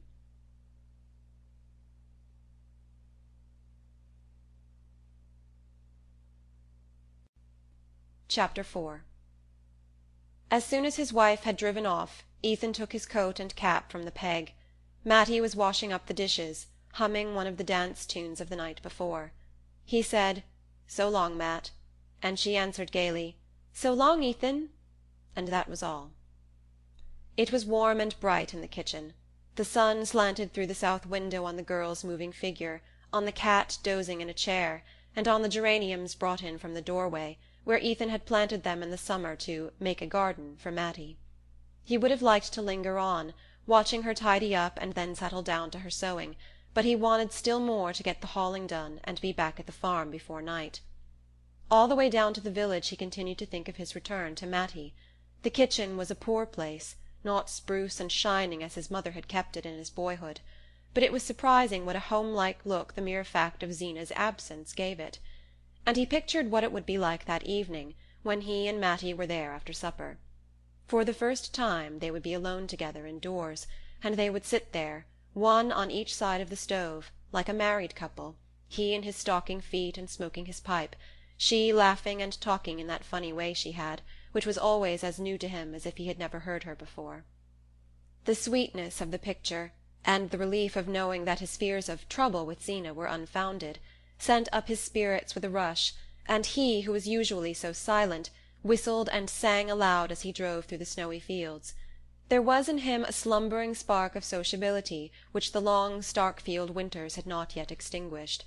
By nature grave and inarticulate, he admired recklessness and gaiety in others, and was warmed to the marrow by friendly human intercourse. At Worcester, though he had the name of keeping to himself and not being much of a hand at a good time, he had secretly gloried in being clapped on the back and hailed as "Old Eth" or "Old Stiff," and the cessation of such familiarities had increased the chill of his return to Starkfield.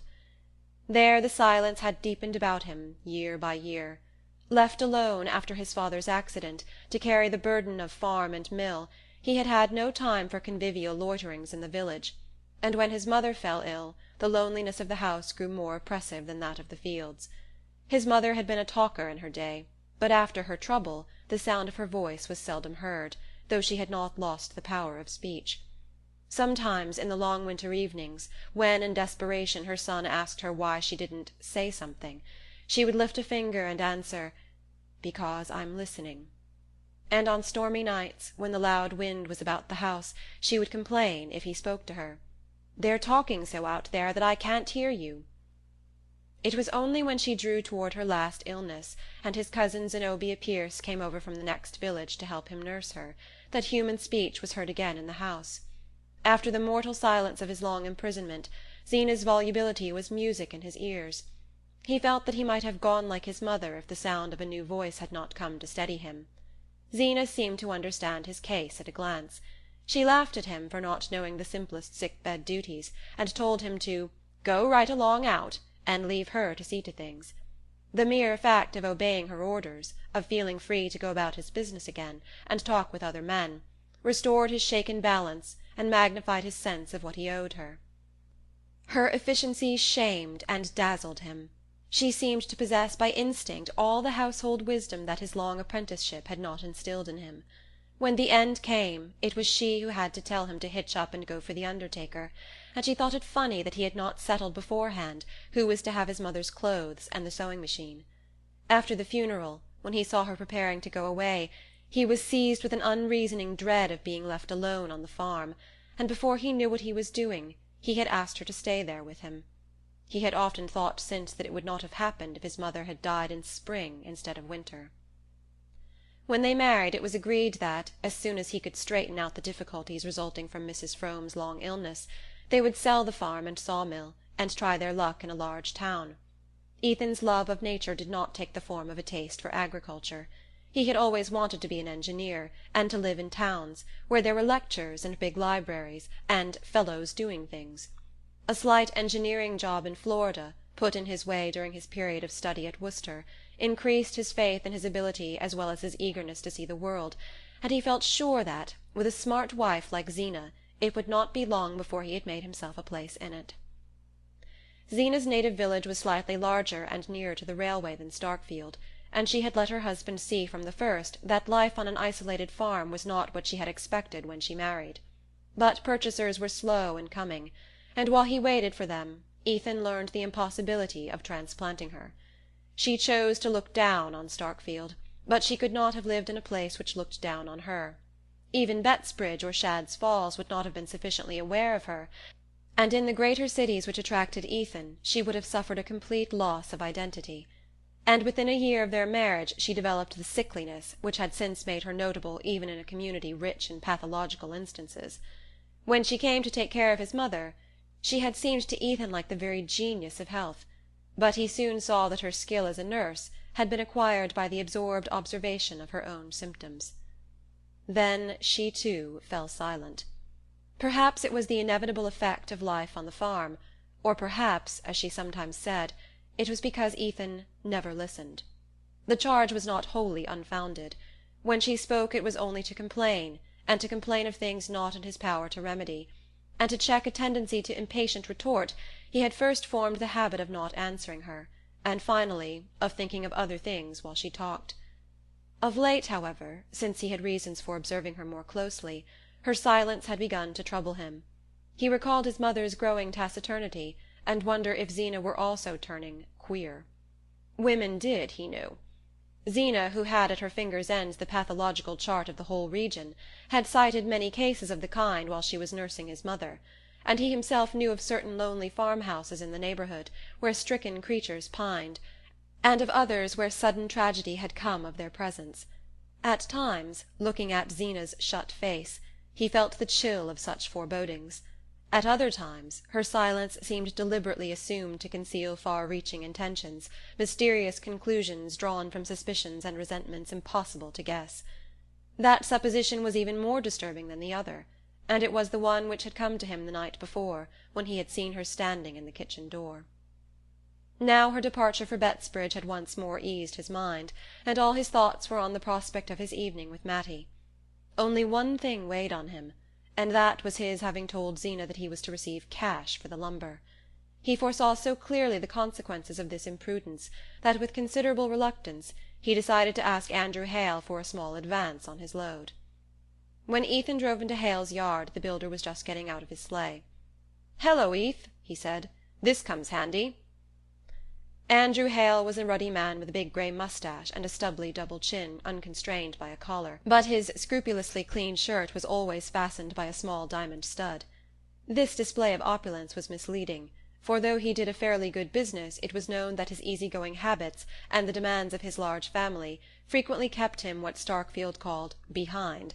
He was an old friend of Ethan's family, and his house one of the few to which Zeena occasionally went, drawn there by the fact that Mrs. Hale, in her youth, had done more doctoring than any other woman in Starkfield, and was still a recognized authority on symptoms and treatment.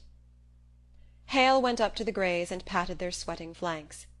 "Well, sir," he said, "you keep them two as if they was pets."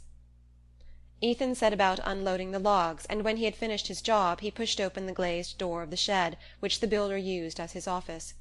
Hale sat with his feet up on the stove, his back propped against a battered desk strewn with papers. The place, like the man, was warm, genial, and untidy. "Sit right down and thaw out," he greeted Ethan. The latter did not know how to begin, but at length he managed to bring out his request for an advance of $50. The blood rushed to his thin skin under the sting of Hale's astonishment. It was the builder's custom to pay at the end of 3 months, and there was no precedent between the two men for a cash settlement. Ethan felt that if he had pleaded an urgent need Hale might have made shift to pay him, but pride, and an instinctive prudence, kept him from resorting to this argument. After his father's death it had taken time to get his head above water, and he did not want Andrew Hale, or anyone else in Starkfield, to think he was going under again. Besides, he hated lying, and if he wanted the money he wanted it, and it was nobody's business to ask why. He therefore made his demand with the awkwardness of a proud man who will not admit to himself that he is stooping, and he was not much surprised at Hale's refusal. The builder refused genially, as he did everything else. He treated the matter as something in the nature of a practical joke, and wanted to know if Ethan meditated buying a grand piano or adding a cupola to his house, offering in the latter case to give his services free of cost. Ethan's arts were soon exhausted, and after an embarrassed pause he wished Hale good day and opened the door of the office. As he passed out the builder suddenly called after him, "See here, you ain't in a tight place, are you?" "Not a bit," Ethan's pride retorted before his reason had time to intervene. "Well, that's good, because I am, a shade. Fact is, I was going to ask you to give me a little extra time on that payment. Business is pretty slack, to begin with, and then I'm fixing up a little house for Ned and Ruth when they're married. I'm glad to do it for 'em, but it costs." His look appealed to Ethan for sympathy. "The young people like things nice. You know how it is yourself. It's not so long ago since you fixed up your own place for Zeena." Ethan left the Greys in Hale's stable and went about some other business in the village. As he walked away the builder's last phrase lingered in his ears, and he reflected grimly that his 7 years with Zeena seemed to Starkfield not so long. The afternoon was drawing to an end, and here and there a lighted pane spangled the cold grey dusk and made the snow look whiter.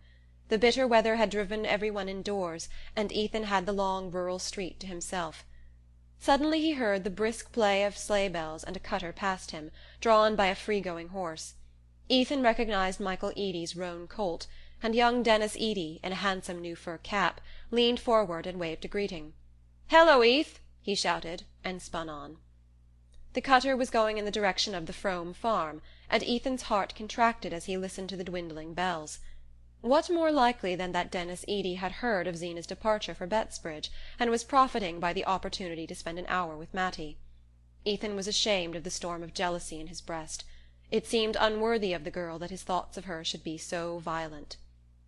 He walked on to the church corner and entered the shade of the Varnum spruces, where he had stood with her the night before. As he passed into their gloom, he saw an indistinct outline just ahead of him. At his approach it melted for an instant into two separate shapes, and then conjoined again, and he heard a kiss, and a half-laughing "Oh!" provoked by the discovery of his presence. Again the outline hastily disunited, and the Varnum gate slammed on one half, while the other hurried on ahead of him. Ethan smiled at the discomfiture he had caused.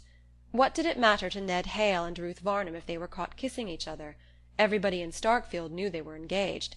It pleased Ethan to have surprised a pair of lovers on the spot where he and Matty had stood with such a thirst for each other in their hearts, but he felt a pang at the thought that these two need not hide their happiness. He fetched the greys from Hale's stable and started on his long climb back to the farm. The cold was less sharp than earlier in the day, and a thick fleecy sky threatened snow for the morrow. Here and there a star prickled through, showing behind it a deep well of blue. In an hour or two the moon would push over the ridge behind the farm, burn a gold-edged rent in the clouds, and then be swallowed by them. A mournful peace hung on the fields, as though they felt the relaxing grasp of the cold and stretched themselves in their long winter sleep. Ethan's ears were alert for the jingle of sleigh-bells, but not a sound broke the silence of the lonely road. As he drew near the farm he saw, through the thin screen of larches at the gate, a light twinkling in the house above him. "She's up in her room," he said to himself, "fixing herself up for supper." And he remembered Zeena's sarcastic stare when Matty, on the evening of her arrival, had come down to supper with smoothed hair and a ribbon at her neck. He passed by the graves on the knoll and turned his head to glance at one of the older headstones, which had interested him deeply as a boy because it bore his name. Sacred to the memory of Ethan Frome and Endurance, his wife, who dwelled together in peace for 50 years. He used to think that 50 years sounded like a long time to live together, but now it seemed to him that they might pass in a flash. Then, with a sudden dart of irony, he wondered if, when their turn came, the same epitaph would be written over him and Zeena. He opened the barn door and craned his head into the obscurity, half fearing to discover Denis Eady's roan colt in the stall beside the sorrel, but the old horse was there alone, mumbling his crib with toothless jaws, and Ethan whistled cheerfully while he bedded down the greys and shook an extra measure of oats into their mangers. His was not a tuneful throat, but harsh melodies burst from it as he locked the barn and sprang up the hill to the house. He reached the kitchen porch and turned the door-handle, but the door did not yield to his touch. Startled at finding it locked, he rattled the handle violently. Then he reflected that Matty was alone and that it was natural she should barricade herself at nightfall. He stood in the darkness expecting to hear her step. It did not come, and after vainly straining his ears he called out in a voice that shook with joy, "Hello, Matt!" Silence answered, but in a minute or two he caught a sound on the stairs, and saw a line of light about the door-frame, as he had seen it the night before. So strange was the precision with which the incidents of the previous evening were repeating themselves that he half expected, when he heard the key turn, to see his wife before him on the threshold. But the door opened, and Matty faced him. She stood just as Zeena had stood, a lifted lamp in her hand, against the black background of the kitchen. She held the light at the same level, and it drew out with the same distinctness her slim young throat and the brown wrist no bigger than a child's. Then, striking upward, it threw a lustrous fleck on her lips, edged her eyes with velvet shade, and laid a milky whiteness above the black curve of her brows. She wore her usual dress of darkish stuff, and there was no bow at her neck, but through her hair she had run a streak of crimson ribbon. This tribute to the unusual transformed and glorified her. She seemed to Ethan taller, fuller, more womanly in shape and motion. She stood aside, smiling silently, while he entered, and then moved away from him with something soft and flowing in her gait. She set the lamp on the table, and he saw that it was carefully laid for supper, with fresh doughnuts, stewed blueberries, and his favourite pickles in a dish of gay red glass. A bright fire glowed in the stove, and the cat lay stretched before it, watching the table with drowsy eyes. Ethan was suffocated with the sense of well-being. He went out into the passage to hang up his coat and pull off his wet boots. When he came back, Mattie had set the teapot on the table, and the cat was rubbing itself persuasively against her ankles. "Why, Puss, I nearly tripped over you," she cried, the laughter sparkling through her lashes. Again Ethan felt a sudden twinge of jealousy. Could it be his coming that gave her such a kindled face? "Well, Matt, any visitors?" he threw off, stooping down carelessly to examine the fastening of the stove. She nodded and laughed. "Yes, one," and he felt a blackness settling on his brows. "Who was that?" he questioned, raising himself up to slant a glance at her beneath his scowl. Her eyes danced with malice. "Why, Jotham Powell. He came in after he got back, and asked for a drop of coffee before he went down home." The blackness lifted and light flooded Ethan's brain. "That all? Well, I hope you made out to let him have it." And after a pause he felt it right to add, "I suppose he got Zeena over to the Flats all right?" "Oh, yes, in plenty of time." The name threw a chill between them, and they stood a moment looking sideways at each other, before Mattie said with a shy laugh, "I guess it's about time for supper." They drew their seats up to the table, and the cat, unbidden, jumped between them into Zeena's empty chair. "Oh, Puss!" said Mattie, and they laughed again. Ethan, a moment earlier, had felt himself on the brink of eloquence, but the mention of Zeena had paralyzed him. Mattie seemed to feel the contagion of his embarrassment, and sat with downcast lids, sipping her tea, while he feigned an insatiable appetite for doughnuts and sweet pickles. At last, after casting about for an effective opening, he took a long gulp of tea, cleared his throat, and said, "Looks as if there'd be more snow." She feigned great interest. "Is that so? Do you suppose it'll interfere with Zeena's getting back?" She flushed red as the question escaped her, and hastily set down the cup she was lifting. Ethan reached over for another helping of pickles. "You never can tell, this time of year. It drifts so bad on the Flats." The name had benumbed him again, and once more he felt as if Zeena were in the room between them. "Oh, Puss, you're too greedy!" Mattie cried. The cat, unnoticed, had crept up on muffled paws from Zeena's seat to the table, and was stealthily elongating its body in the direction of the milk-jug, which stood between Ethan and Mattie. The two leaned forward at the same moment, and their hands met on the handle of the jug. Mattie's hand was underneath, and Ethan kept his clasped on it a moment longer than was necessary. The cat, profiting by this unusual demonstration, tried to effect an unnoticed retreat, and in doing so backed into the pickle dish, which fell to the floor with a crash. Mattie, in an instant, had sprung from her chair and was down on her knees by the fragments. "Oh, Ethan, Ethan, it's all to pieces! What will Zeena say?" But this time his courage was up. "Well, she'll have to say it to the cat, anyway," he rejoined with a laugh, kneeling down at Mattie's side to scrape up the swimming pickles. She lifted stricken eyes to him. "Yes, but you see she never meant it should be used, not even when there was company, and I had to get up on the step-ladder to reach it down from the top shelf of the china closet, where she keeps it with all her best things, and of course she'll want to know why I did it." The case was so serious that it called forth all of Ethan's latent resolution. "She needn't know anything about it if you keep quiet. I'll get another just like it tomorrow. Where did it come from? I'll go to Shed's Falls for it if I have to." "Oh, you'll never get another one even there. It was a wedding present, don't you remember? It came all the way from Philadelphia, from Zeena's aunt that married the minister. That's why she wouldn't ever use it. Oh, Ethan, Ethan, what in the world shall I do?" She began to cry, and he felt as if every one of her tears were pouring over him like burning lead. "Don't, Matt, don't, oh, don't!" he implored her. She struggled to her feet, and he rose and followed her helplessly while she spread out the pieces of glass on the kitchen dresser. It seemed to him as if the shattered fragments of their evening lay there. "Here, give them to me," he said in a voice of sudden authority. She drew aside, instinctively obeying his tone.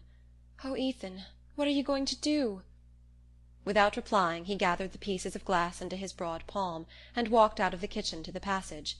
There he lit a candle end, opened the china closet, and reaching his long arm up to the highest shelf, laid the pieces together with such accuracy of touch that a close inspection convinced him of the impossibility of detecting from below that the dish was broken. If he glued it together the next morning, months might elapse before his wife noticed what had happened, and meanwhile he might after all be able to match the dish at Shadd's Falls or in Bettsbridge. Having satisfied himself that there was no risk of immediate discovery, he went back to the kitchen with a lighter step, and found Mattie disconsolately removing the last scraps of pickle from the floor. "It's all right, Matt. Come back and finish supper," he commanded her. Completely reassured, she shone on him through tear-hung lashes, and his soul swelled with pride as he saw how his tone subdued her. She did not even ask what he had done. Except when he was steering a big log down the mountain to his mill, he had never known such a thrilling sense of mastery. End of Chapter 4.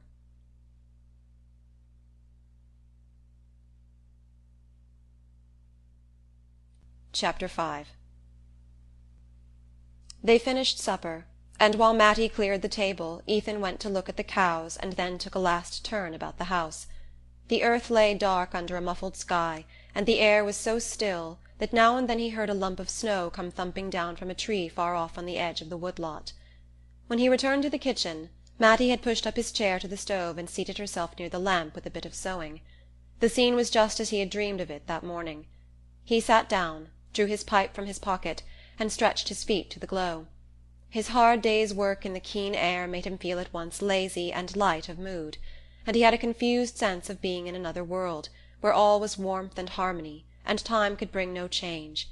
The only drawback to his complete well-being was the fact that he could not see Mattie from where he sat, but he was too indolent to move, and after a moment he said, "Come over here and sit by the stove." Zeena's empty rocking-chair stood facing him. Mattie rose obediently and seated herself in it. As her young brown head detached itself against the patchwork cushion that habitually framed his wife's gaunt countenance, Ethan had a momentary shock. It was almost as if the other face, the face of the superseded woman, had obliterated that of the intruder. After a moment Mattie seemed to be affected by the same sense of constraint. She changed her position, leaning forward to bend her head above her work, so that he saw only the foreshortened tip of her nose and the streak of red in her hair. Then she slipped to her feet, saying, "I can't see to sew," and went back to her chair by the lamp.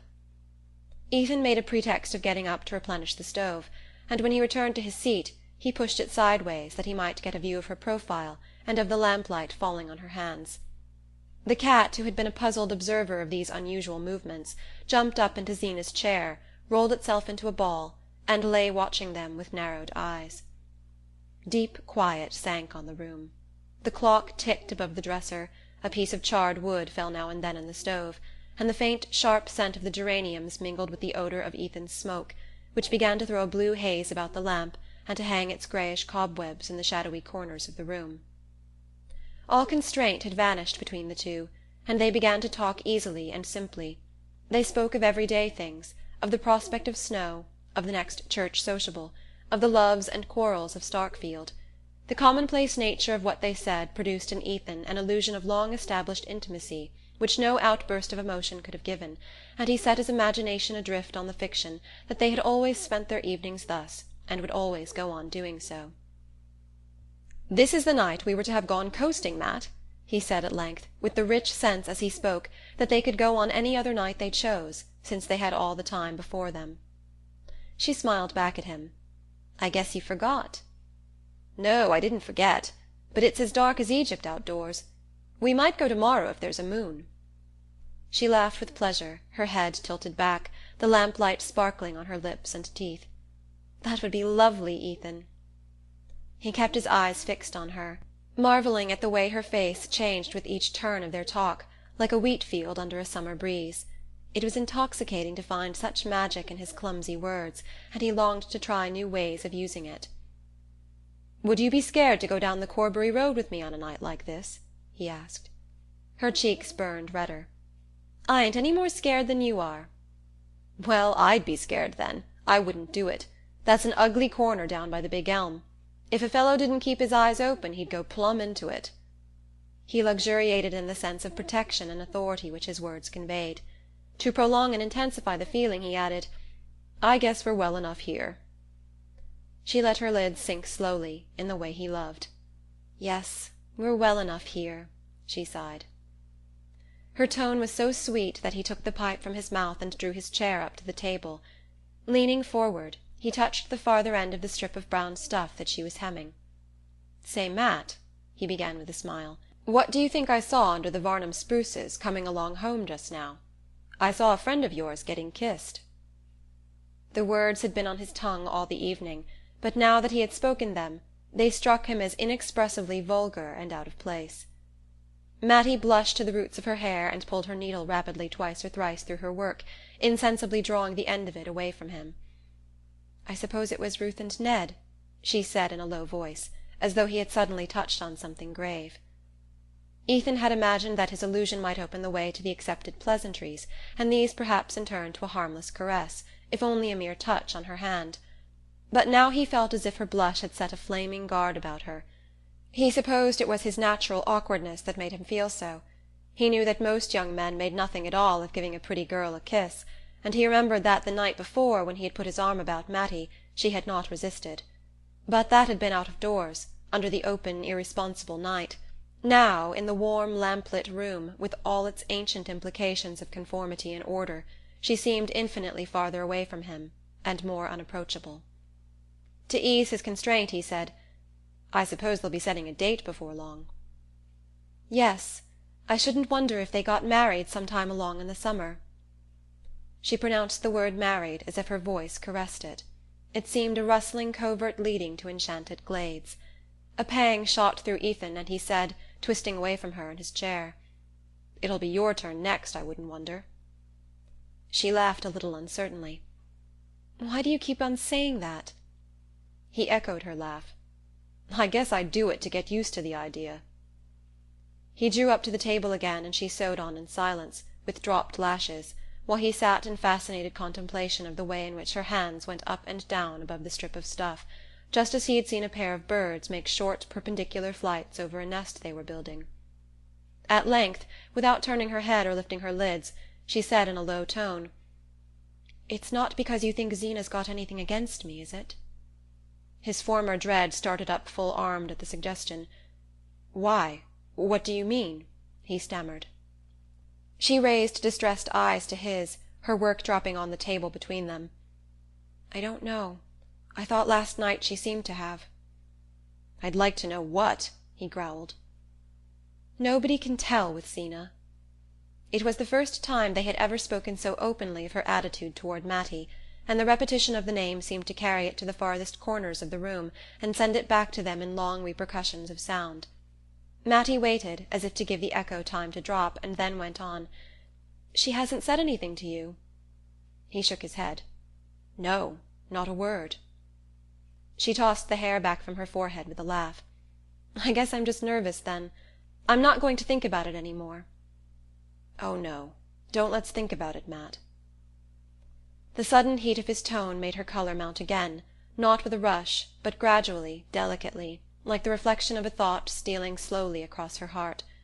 She sat silent, her hands clasped on her work, and it seemed to him that a warm current flowed toward him on the strip of stuff that still lay unrolled between them.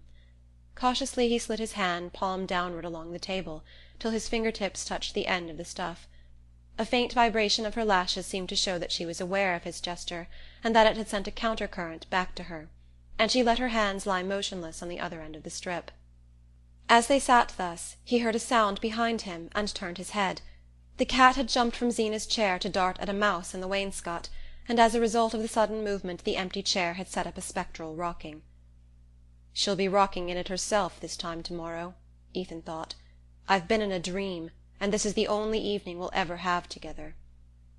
The return to reality was as painful as the return to consciousness after taking an anesthetic. His body and brain ached with indescribable weariness, and he could think of nothing to say or to do that should arrest the mad flight of the moments. His alteration of mood seemed to have communicated itself to Mattie. She looked up at him languidly, as though her lids were weighted with sleep, and it cost her an effort to raise them. Her glance fell on his hand, which now completely covered the end of her work, and grasped it as if it were a part of herself. He saw a scarcely perceptible tremor cross her face, and without knowing what he did, he stooped his head and kissed the bit of stuff in his hold. As his lips rested on it he felt it glide slowly from beneath them, and saw that Mattie had risen and was silently rolling up her work. She fastened it with a pin, and then, finding her thimble and scissors, put them with the roll of stuff into the box covered with fancy paper which he had once brought to her from Bettsbridge. He stood up also, looking vaguely about the room. The clock above the dresser struck 11. "Is the fire all right?" she asked in a low voice. He opened the door of the stove and poked aimlessly at the embers. When he raised himself again he saw that she was dragging toward the stove the old soap-box lined with carpet in which the cat made its bed. Then she recrossed the floor and lifted 2 of the geranium pots in her arms, moving them away from the cold window. He followed her and brought the other geraniums, the hyacinth bulbs in a cracked custard bowl, and the German ivy trailed over an old croquet hoop. When these nightly duties were performed, there was nothing left to do but to bring in the tin candlestick from the passage, light the candle, and blow out the lamp. Ethan put the candlestick in Mattie's hand, and she went out of the kitchen ahead of him, the light that she carried before her making her dark hair look like a drift of mist on the moon. "Good night, Matt," he said, as she put her foot on the first step of the stairs. She turned and looked at him a moment. "Good night, Ethan," she answered, and went up. When the door of her room had closed on her, he remembered that he had not even touched her hand. End of Chapter 5.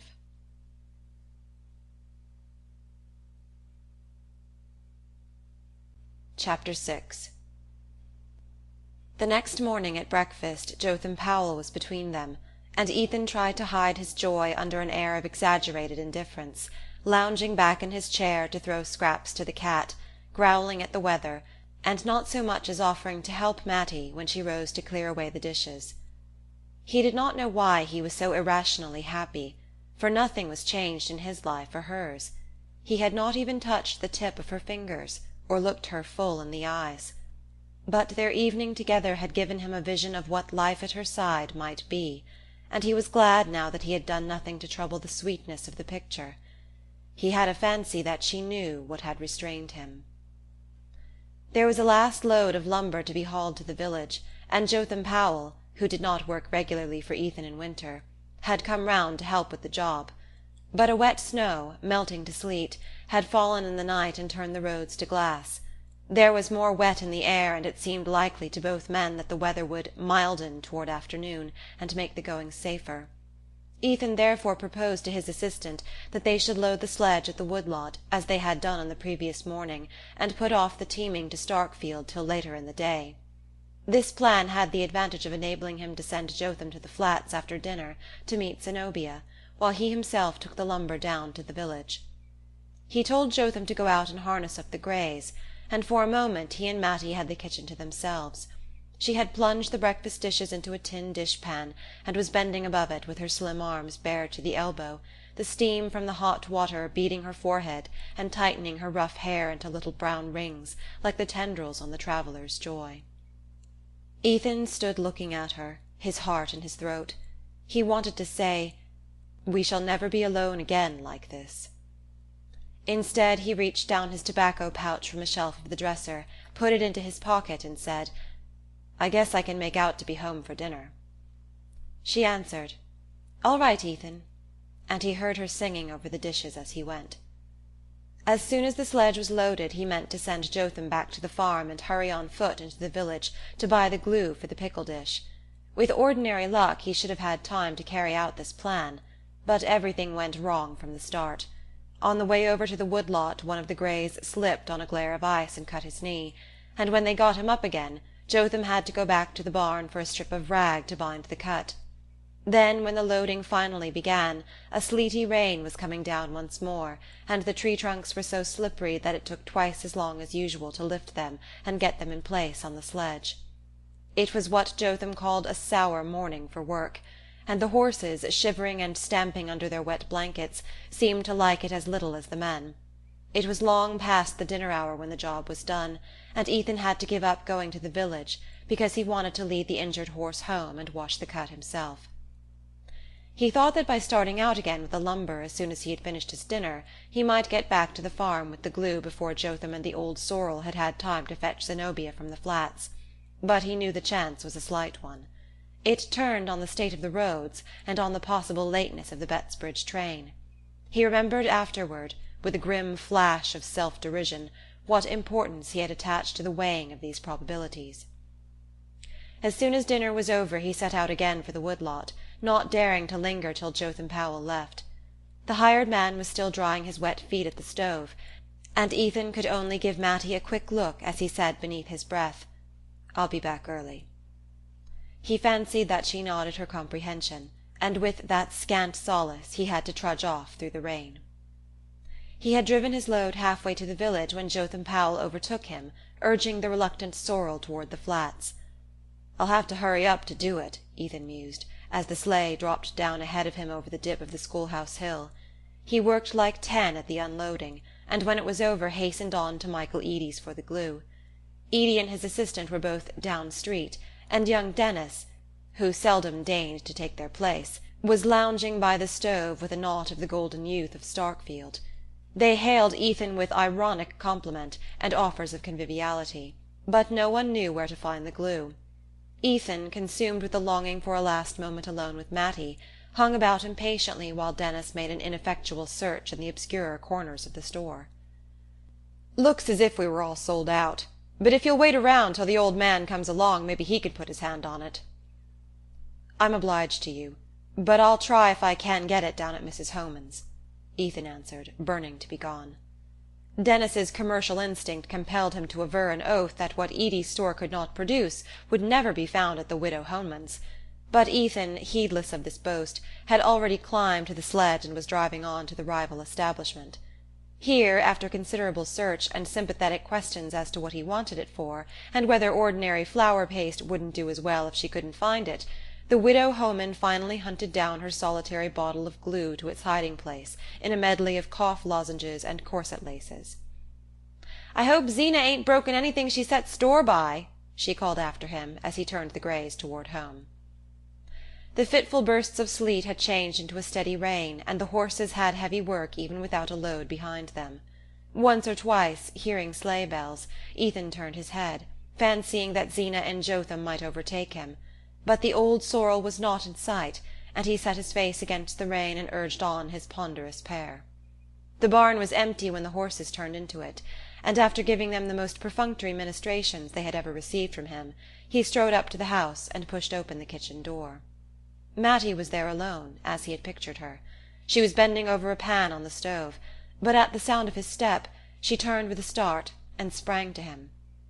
"See here, Matt, I've got some stuff to mend the dish with. Let me get at it quick," he cried, waving the bottle in one hand while he put her lightly aside, but she did not seem to hear him. "Oh, Ethan, Zeena's come," she said in a whisper, clutching his sleeve. They stood and stared at each other, pale as culprits. "But the sorrel's not in the barn," Ethan stammered.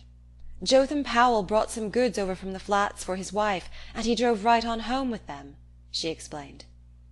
He gazed blankly about the kitchen, which looked cold and squalid in the rainy winter twilight. "How is she?" he asked, dropping his voice to Mattie's whisper. She looked away from him uncertainly. "I don't know. She went right up to her room." "She didn't say anything?" "No." Ethan let out his doubts in a low whistle and thrust the bottle back into his pocket. "Don't fret. I'll come down and mend it in the night," he said. He pulled on his wet coat again and went back to the barn to feed the greys. While he was there Jotham Powell drove up with the sleigh, and when the horses had been attended to Ethan said to him, "You might as well come back up for a bite." He was not sorry to assure himself of Jotham's neutralizing presence at the supper-table, for Zeena was always nervous after a journey. But the hired man, though seldom loath to accept a meal not included in his wages, opened his stiff jaws to answer slowly, "I'm obliged to you, but I guess I'll go along back." Ethan looked at him in surprise. "Better come up and dry off. Looks as if there'd be something hot for supper." Jotham's facial muscles were unmoved by this appeal, and, his vocabulary being limited, he merely repeated, "I guess I'll go along back."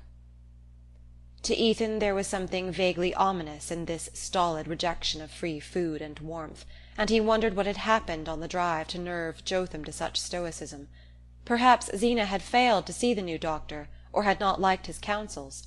Ethan knew that in such cases the first person she met was likely to be held responsible for her grievance. When he re-entered the kitchen the lamp lit up the same scene of shining comfort as on the previous evening. The table had been as carefully laid, a clear fire glowed in the stove, the cat dozed in its warmth, and Mattie came forward carrying a plate of doughnuts. She and Ethan looked at each other in silence. Then she said, as she had said the night before, "I guess it's about time for supper." End of chapter 6.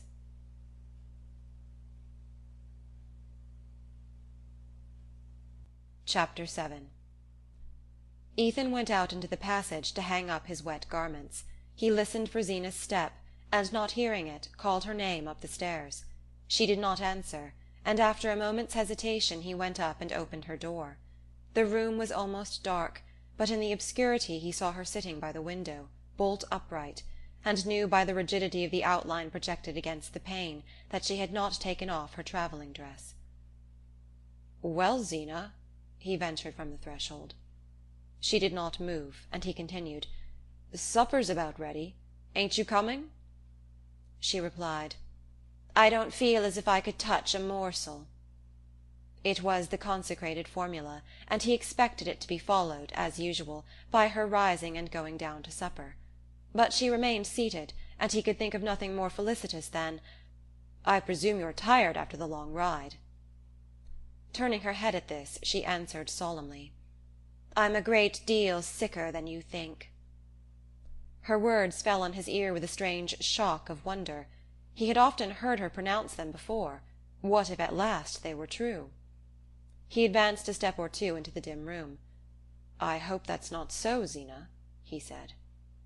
She continued to gaze at him through the twilight with a mien of wan authority, as of one consciously singled out for a great fate. "I've got complications," she said. Ethan knew the word for one of exceptional import. Almost everybody in the neighbourhood had troubles, frankly localized and specified, but only the chosen had complications. To have them was in itself a distinction, though it was also, in most cases, a death warrant. People struggled on for years with troubles, but they almost always succumbed to complications. Ethan's heart was jerking to and fro between two extremities of feeling, but for the moment compassion prevailed. His wife looked so hard and lonely, sitting there in the darkness with such thoughts. "Is that what the new doctor told you?" he asked, instinctively lowering his voice. "Yes. He says any regular doctor would want me to have an operation." Ethan was aware that, in regard to the important question of surgical intervention, the female opinion of the neighbourhood was divided, some glorying in the prestige conferred by operations, while others shunned them as indelicate. Ethan, from motives of economy, had always been glad that Zeena was of the latter faction. In the agitation caused by the gravity of her announcement, he sought a consolatory shortcut. "What do you know about this doctor, anyway? Nobody ever told you that before." He saw his blunder before she could take it up. She wanted sympathy, not consolation. "I didn't need to have anybody tell me I was losing ground every day. Everybody but you could see it. And everybody in Bettsbridge knows about Dr. Buck. He has his office in Worcester, and comes over once a fortnight to Shadd's Falls and Bettsbridge for consultations. Eliza Spears was wasting away with kidney trouble before she went to him, and now she's up and around, and singing in the choir." "Well, I'm glad of that. You must do just what he tells you," Ethan answered sympathetically. She was still looking at him. "I mean to," she said. He was struck by a new note in her voice. It was neither whining nor reproachful, but dryly resolute. "What does he want you should do?" he asked, with a mounting vision of fresh expenses. "He wants I should have a hired girl. He says I oughtn't to have to do a single thing around the house." "A hired girl?" Ethan stood transfixed. "Yes, and Aunt Martha found me one right off. Everybody said I was lucky to get a girl to come away out here, and I agreed to give her $1 extra to make sure. She'll be over tomorrow afternoon." Wrath and dismay contended in Ethan. He had foreseen an immediate demand for money, but not a permanent drain on his scant resources. He no longer believed what Zeena had told him of the supposed seriousness of her state. He saw in her expedition to Bettsbridge only a plot hatched between herself and her Pierce relations to foist on him the cost of a servant, and for the moment wrath predominated. "If you meant to engage a girl you ought to have told me before you started," he said. "How could I tell you before I started? How did I know what Dr. Buck would say?" "Oh, Dr. Buck!" Ethan's incredulity escaped in a short laugh. "Did Dr. Buck tell you how I was to pay her wages?" Her voice rose furiously with his. "No, he didn't, for I'd have been ashamed to tell him that you grudged me the money to get back my health, when I lost it nursing your own mother." "You lost your health nursing mother?" "Yes, and my folks all told me at the time you couldn't do no less than marry me after." "Zeena!" Through the obscurity which hid their faces their thoughts seemed to dart at each other like serpents shooting venom. Ethan was seized with horror of the scene and shame at his own share in it. It was as senseless and savage as a physical fight between two enemies in the darkness. He turned to the shelf above the chimney, groped for matches and lit the one candle in the room. At first its weak flame made no impression on the shadows. Then Zeena's face stood grimly out against the uncurtained pane, which had turned from grey to black. It was the first scene of open anger between the couple in their sad 7 years together, and Ethan felt as if he had lost an irretrievable advantage in descending to the level of recrimination. But the practical problem was there, and had to be dealt with. "You know I haven't got the money to pay for a girl, Zeena. You'll have to send her back. I can't do it." "The doctor says it'll be my death if I go on slaving the way I've had to. He doesn't understand how I've stood it as long as I have." "Slaving!" He checked himself again. "You shan't lift a hand if he says so. I'll do everything round the house myself." She broke in. "You're neglecting the farm enough already." And this being true, he found no answer, and left her time to add ironically, "Better send me over to the almshouse and done with it. I guess there's been Fromes there afore now." The taunt burned into him, but he let it pass. "I haven't got the money. That settles it." There was a moment's pause in the struggle, as though the combatants were testing their weapons. Then Zeena said in a level voice, "I thought you were to get $50 from Andrew Hale for that lumber." "Andrew Hale never pays under 3 months." He had hardly spoken when he remembered the excuse he had made for not accompanying his wife to the station the day before, and the blood rose to his frowning brows. "Why, you told me yesterday you'd fixed it up with him to pay cash down. You said that was why you couldn't drive me over to the Flats." Ethan had no suppleness in deceiving. He had never before been convicted of a lie, and all the resources of evasion failed him. "I guess that was a misunderstanding," he stammered. "You ain't got the money?" "No." "And you ain't going to get it?" "No." "Well, I couldn't know that when I engaged the girl, could I?" "No." He paused to control his voice. "But you know it now. I'm sorry, but it can't be helped. You're a poor man's wife, Zeena, but I'll do the best I can for you." For a while she sat motionless, as if reflecting, her arms stretched along the arms of her chair, her eyes fixed on vacancy. "Oh, I guess we'll make out," she said mildly. The change in her tone reassured him. "Of course we will. There's a whole lot more I can do for you. And Matty—" Zeena, while he spoke, seemed to be following out some elaborate mental calculation.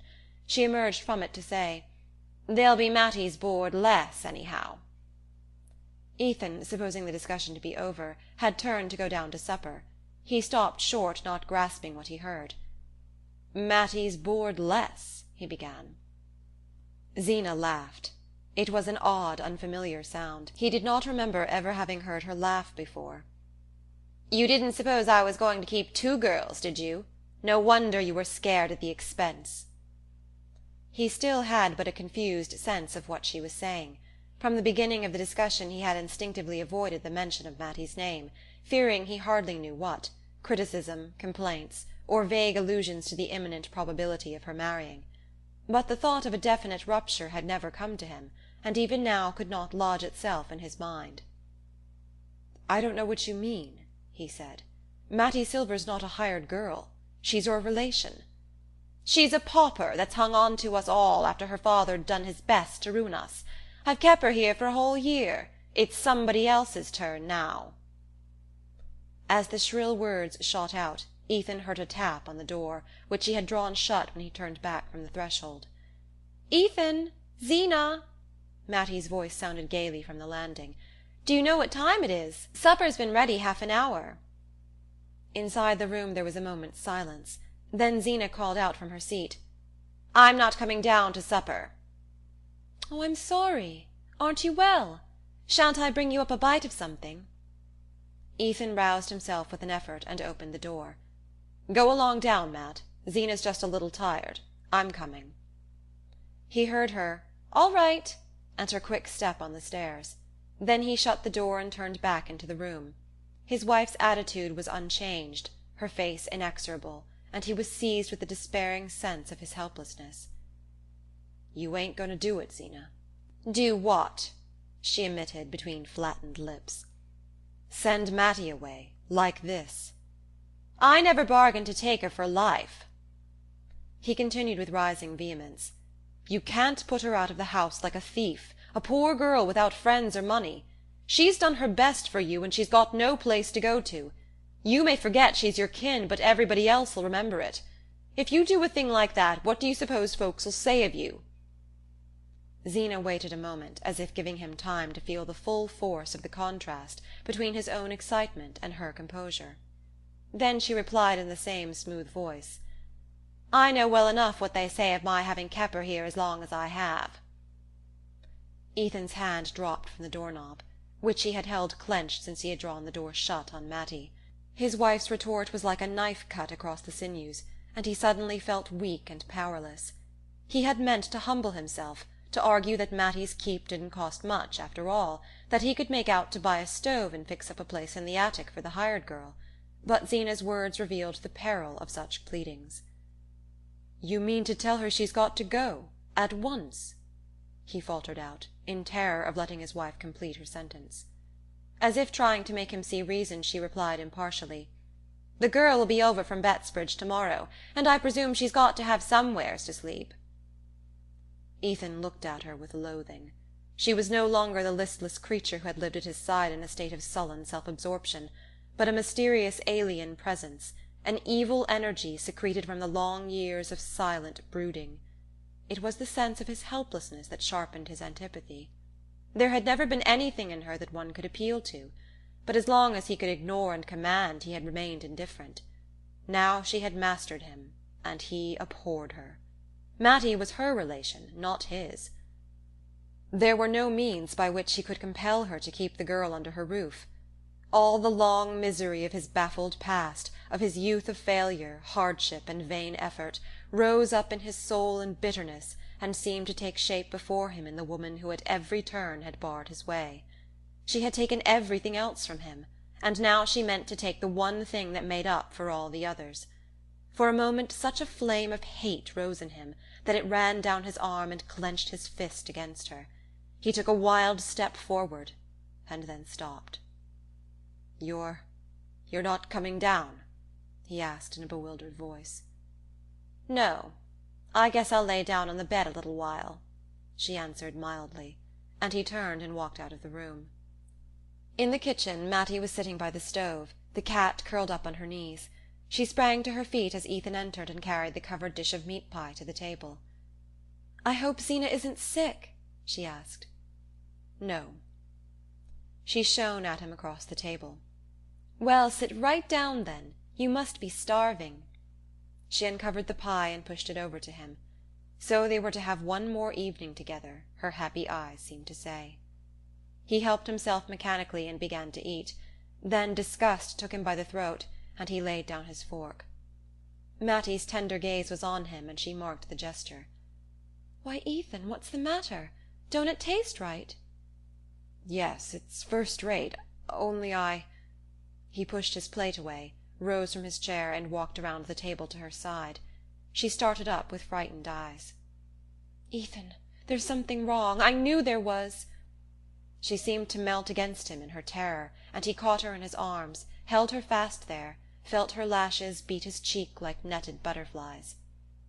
"What is it? What is it?" she stammered. But he had found her lips at last, and was drinking unconsciousness of everything but the joy they gave him. She lingered a moment, caught in the same strong current. Then she slipped from him and drew back a step or two, pale and troubled. Her look smote him with compunction, and he cried out, as if he saw her drowning in a dream, "You can't go, Matt! I'll never let you!" "Go? Go?" she stammered. "Must I go?" The words went on sounding between them as though a torch of warning flew from hand to hand through a black landscape. Ethan was overcome with shame at his lack of self-control in flinging the news at her so brutally. His head reeled, and he had to support himself against the table. All the while he felt as if he were still kissing her, and yet dying of thirst for her lips. "Ethan, what has happened? Is Zeena mad with me?" Her cry steadied him, though it deepened his wrath and pity. "No, no," he assured her. "It's not that. But this new doctor has scared her about herself. You know she believes all they say the first time she sees them. And this one's told her she won't get well unless she lays up and don't do a thing about the house, not for months." He paused, his eyes wandering from her miserably. She stood silent a moment, drooping before him like a broken branch. She was so small and weak-looking that it wrung his heart, but suddenly she lifted her head and looked straight at him. "And she wants someone handier in my place? Is that it?" "That's what she says tonight." "If she says it tonight, she'll say it tomorrow." Both bowed to the inexorable truth. They knew that Zeena never changed her mind, and that in her case a resolve once taken was equivalent to an act performed. There was a long silence between them. Then Matty said in a low voice, "Don't be too sorry, Ethan." "Oh, God, oh, God!" he groaned. The glow of passion he had felt for her had melted to an aching tenderness. He saw her quick lids beating back the tears, and longed to take her in his arms and soothe her. "You're letting your supper get cold," she admonished him with a pale gleam of gaiety. "Oh, Matt, Matt, where'll you go to?" Her lids sank and a tremor crossed her face. He saw that for the first time the thought of the future came to her distinctly. "I might get something to do over at Stamford," she faltered, as if knowing that he knew she had no hope. He dropped back into his seat and hid his face in his hands. Despair seized him at the thought of her setting out alone to renew the weary quest for work. In the only place where she was known, she was surrounded by indifference or animosity, and what chance had she, inexperienced and untrained, among the million bread-seekers of the cities? There came back to him miserable tales he had heard at Worcester, and the faces of girls whose lives had begun as hopefully as Mattie's. It was not possible to think of such things without a revolt of his whole being.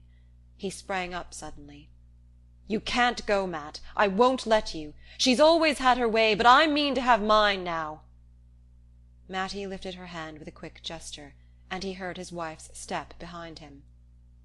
Zeena came into the room with her dragging down at the heel step, and quietly took her accustomed seat between them. "I feel a little mite better, and Dr. Buck says I ought to eat all I can to keep my strength up, even if I ain't got any appetite," she said in her flat whine, reaching across Mattie for the teapot. Her good dress had been replaced by the black calico and brown knitted shawl which formed her daily wear, and with them she had put on her usual face and manner. She poured out her tea, added a great deal of milk to it, helped herself largely to pie and pickles, and made the familiar gesture of adjusting her false teeth before she began to eat. The cat rubbed itself ingratiatingly against her, and she said, "Good pussy," stooped to stroke it, and gave it a scrap of meat from her plate. Ethan sat speechless, not pretending to eat, but Mattie nibbled valiantly at her food and asked Zeena one or two questions about her visit to Bettsbridge. Zeena answered in her everyday tone, and, warming to the theme, regaled them with several vivid descriptions of intestinal disturbances among her friends and relatives. She looked straight at Mattie as she spoke, a faint smile deepening the vertical lines between her nose and chin. When supper was over she rose from her seat and pressed her hand to the flat surface over the region of her heart. "That pie of yours always sets a mite heavy, Matt," she said, not ill-naturedly. She seldomly abbreviated the girl's name, and when she did so it was always a sign of affability. "I've a good mind to go and hunt up those stomach powders I got last year over in Springfield," she continued. "I ain't tried them for quite a while, and maybe they'll help the heartburn." Mattie lifted her eyes.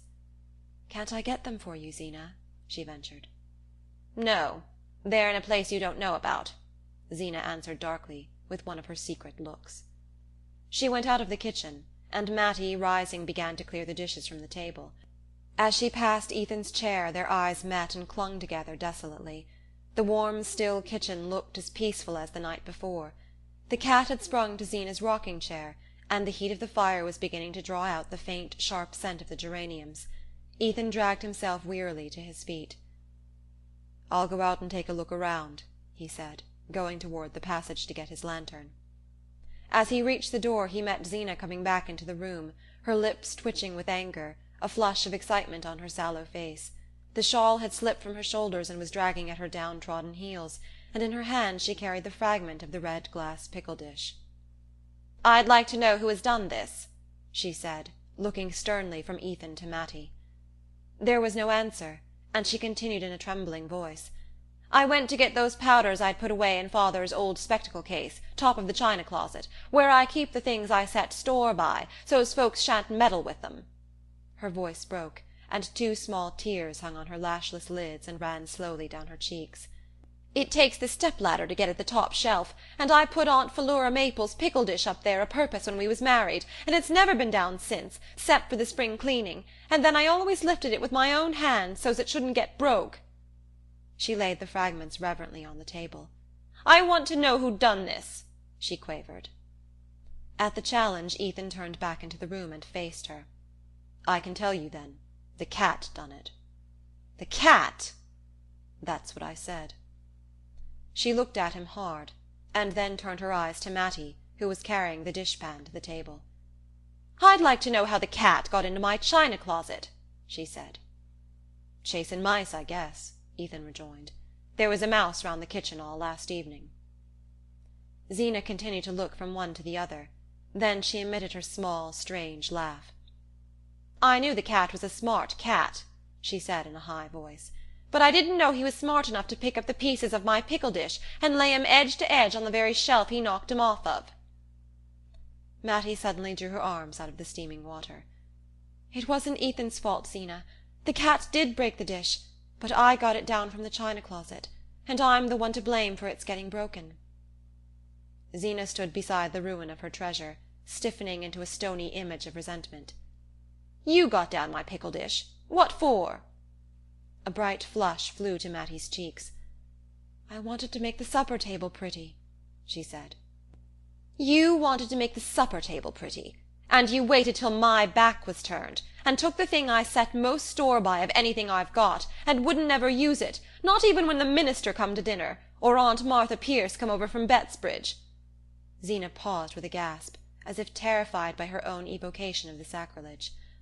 "You're a bad girl, Mattie Silver, and I always known it. It's the way your father begun, and I was warned of it when I took you, and I tried to keep my things where you couldn't get at 'em. And now you've took from me the one I cared for most of all." She broke off in a short spasm of sobs that passed and left her more than ever like a shape of stone. "If I'd 'a' listened to folks, you'd 'a' gone before now, and this wouldn't 'a' happened," she said. And gathering up the bits of broken glass, she went out of the room as if she carried a dead body. End of Chapter 7.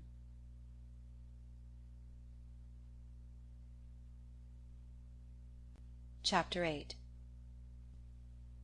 When Ethan was called back to the farm by his father's illness, his mother gave him, for his own use, a small room behind the untenanted best parlour. Here he had nailed up shelves for his books, built himself a box sofa out of boards and a mattress, laid out his papers on a kitchen table, hung on the rough plaster wall an engraving of Abraham Lincoln, and a calendar with "Thoughts from the Poets," and tried with these meagre properties to produce some likeness to the study of a minister who had been kind to him and lent him books when he was at Worcester. He still took refuge there in summer, but when Mattie came to live at the farm he had to give her his stove, and consequently the room was uninhabitable for several months of the year. To this retreat he descended as soon as the house was quiet, and Zeena's steady breathing from the bed had assured him that there was to be no sequel to the scene in the kitchen. After Zeena's departure he and Matty had stood speechless, neither seeking to approach the other. Then the girl had returned to her task of clearing up the kitchen for the night, and he had taken his lantern and gone on his usual round outside the house. The kitchen was empty when he came back to it, but his tobacco pouch and pipe had been laid on the table, and under them was a scrap of paper torn from the back of a seedsman catalogue, on which 3 words were written: "Don't trouble, Ethan." Going into his cold, dark study, he placed the lantern on the table, and, stooping to its light, read the message again and again. It was the first time that Matty had ever written to him, and the possession of the paper gave him a strange new sense of her nearness, yet it deepened his anguish by reminding him that henceforth they would have no other way of communicating with each other. For the life of her smile, the warmth of her voice, only cold paper and dead words. Confused motions of rebellion stormed in him. He was too young, too strong, too full of the sap of living, to submit so easily to the destruction of his hopes. Must he wear out all his years at the side of a bitter, querulous woman? Other possibilities had been in him, possibilities sacrificed, one by one, to Zeena's narrow-mindedness and ignorance. And what good had come of it? She was 100 times bitterer and more discontented than when he had married her. The one pleasure left her was to inflict pain on him. All the healthy instincts of self-defence rose up in him against such waste. He bundled himself into his old coonskin coat and lay down on the box sofa to think. Under his cheek he felt a hard object with strange protuberances. It was a cushion which Zeena had made for him when they were engaged, the only piece of needlework he had ever seen her do. He flung it across the floor and propped his head against the wall. He knew a case of a man over the mountain, a young fellow of about his own age, who had escaped from just such a life of misery by going west with the girl he cared for. His wife had divorced him, and he had married the girl and prospered. Ethan had seen the couple the summer before at Shadd's Falls, when they had come to visit relatives. They had a little girl with fair curls, who wore a gold locket and was dressed like a princess. The deserted wife had not done badly either. Her husband had given her the farm, and she had managed to sell it, and with that and the alimony she had started a lunchroom at Bettsbridge, and bloomed into activity and importance. Ethan was fired by the thought. Why should he not leave with Matty the next day, instead of letting her go alone? He would hide his valise under the seat of the sleigh, and Zeena would suspect nothing till she went upstairs for her afternoon nap and found a letter on the bed. His impulses were still near the surface, and he sprang up, relit the lantern, and sat down at the table. He rummaged in the drawer for a sheet of paper, found one, and began to write. "Zeena, I've done all I could for you, and I don't see as it's been of any use. I don't blame you, nor I don't blame myself. Maybe both of us will do better separate. I'm going to try my luck west, and you can sell the farm and mill, and keep the money." His pen paused on the word, which brought home to him the relentless conditions of his lot. If he gave the farm and mill to Zeena, what would be left him to start his own life with? Once in the West he was sure of picking up work. He would not have feared to try his chance alone. But with Matty depending on him, the case was different. And what of Zeena's fate? Farm and mill were mortgaged to the limit of their value, and even if she found a purchaser, in itself an unlikely chance, it was doubtful if she could clear $1,000 on the sale. Meanwhile, how could she keep the farm going? It was only by incessant labour and personal supervision that Ethan drew a meagre living from his land, and his wife, even if she were in better health than she imagined, could never carry such a burden alone. Well, she could go back to her people, then, and see what they would do for her. It was the fate she was forcing on Matty. Why not let her try it herself? By the time she had discovered his whereabouts and brought suit for divorce, he would probably, wherever he was, be earning enough to pay her a sufficient alimony, and the alternative was to let Matty go forth alone, with far less hope of ultimate provision. He had scattered the contents of the table-drawer in his search for a sheet of paper, and as he took up his pen his eyes fell on an old copy of the Bettsbridge Eagle. The advertising sheet was folded uppermost, and he read the seductive words, "Trips to the West, reduced rates." He drew the lantern nearer and eagerly scanned the fares. Then the paper fell from his hand, and he pushed aside his unfinished letter. A moment ago he had wondered what he and Matty were to live on when they reached the West. Now he saw that he had not even the money to take her there. Borrowing was out of the question. 6 months before he had given his only security to raise funds for necessary repairs to the mill, and he knew that without security no one at Starkfield would lend him $10. The inexorable facts closed in on him like prison warders handcuffing a convict. There was no way out, none. He was a prisoner for life, and now his one ray of light was to be extinguished. He crept back heavily to the sofa, stretching himself out with limbs so leaden that he felt as if they would never move again. Tears rose in his throat and slowly burned their way to his lids. As he lay there, the window-pane that faced him, growing gradually lighter, inlaid upon the darkness a square of moon-suffused sky. A crooked tree-branch crossed it, a branch of the apple-tree under which, on summer evenings, he had sometimes found Matty sitting when he came up from the mill. Slowly the rim of the rainy vapours caught fire and burned away, and a pure moon swung into the blue. Ethan, rising on his elbow, watched the landscape whiten and shape itself under the sculpture of the moon. This was the night on which he was to have taken Matty coasting, and there hung the lamp to light them. He looked out at the slopes bathed in lustre, the silver-edged darkness of the woods, the spectral purple of the hills against the sky, and it seemed as though all the beauty of the night had been poured out to mock his wretchedness. He fell asleep, and when he woke the chill of the winter dawn was in the room. He felt cold and stiff and hungry, and ashamed of being hungry. He rubbed his eyes and went to the window. A red sun stood over the grey rim of the fields, behind trees that looked black and brittle. He said to himself, "This is Matt's last day," and tried to think what the place would be without her. As he stood there he heard a step behind him, and she entered. "Oh, Ethan, were you here all night?" She looked so small and pinched, in her poor dress, with the red scarf wound about her, and the cold light turning her paleness sallow, that Ethan stood before her without speaking. "You must be frozen," she went on, fixing lustreless eyes on him. He drew a step nearer. "How did you know I was here?" "Because I heard you go downstairs again after I went to bed, and I listened all night, and you didn't come up." All his tenderness rushed to his lips. He looked at her and said, "I'll come right along and make up the kitchen fire." They went back to the kitchen, and he fetched the coal and kindlings and cleared out the stove for her, while she brought in the milk and the cold remains of the meat pie. When warmth began to radiate from the stove, and the first ray of sunlight lay on the kitchen floor, Ethan's dark thoughts melted in the mellower air.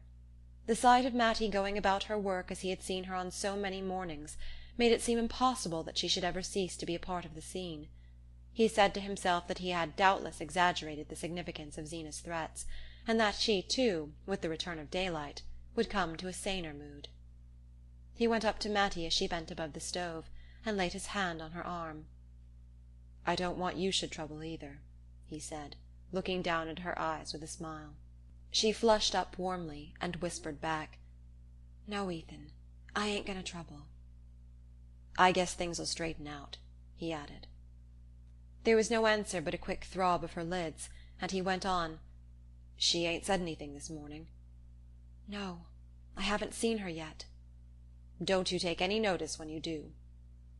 With this injunction he left her and went out to the cow-barn. He saw Jotham Powell walking up the hill through the morning mist, and the familiar sight added to his growing conviction of security. As the two men were clearing out the stalls, Jotham rested on his pitchfork to say, "Dan'l Byrne's going over to the flats today noon, and he could take Matty's trunk along, and make it easier riding when I take her over in the sleigh." Ethan looked at him blankly, and he continued, "Miss Frome said the new girl would be at the flats at 5, and I was to take Matty then, so's she could catch the 6 o'clock train for Stamford."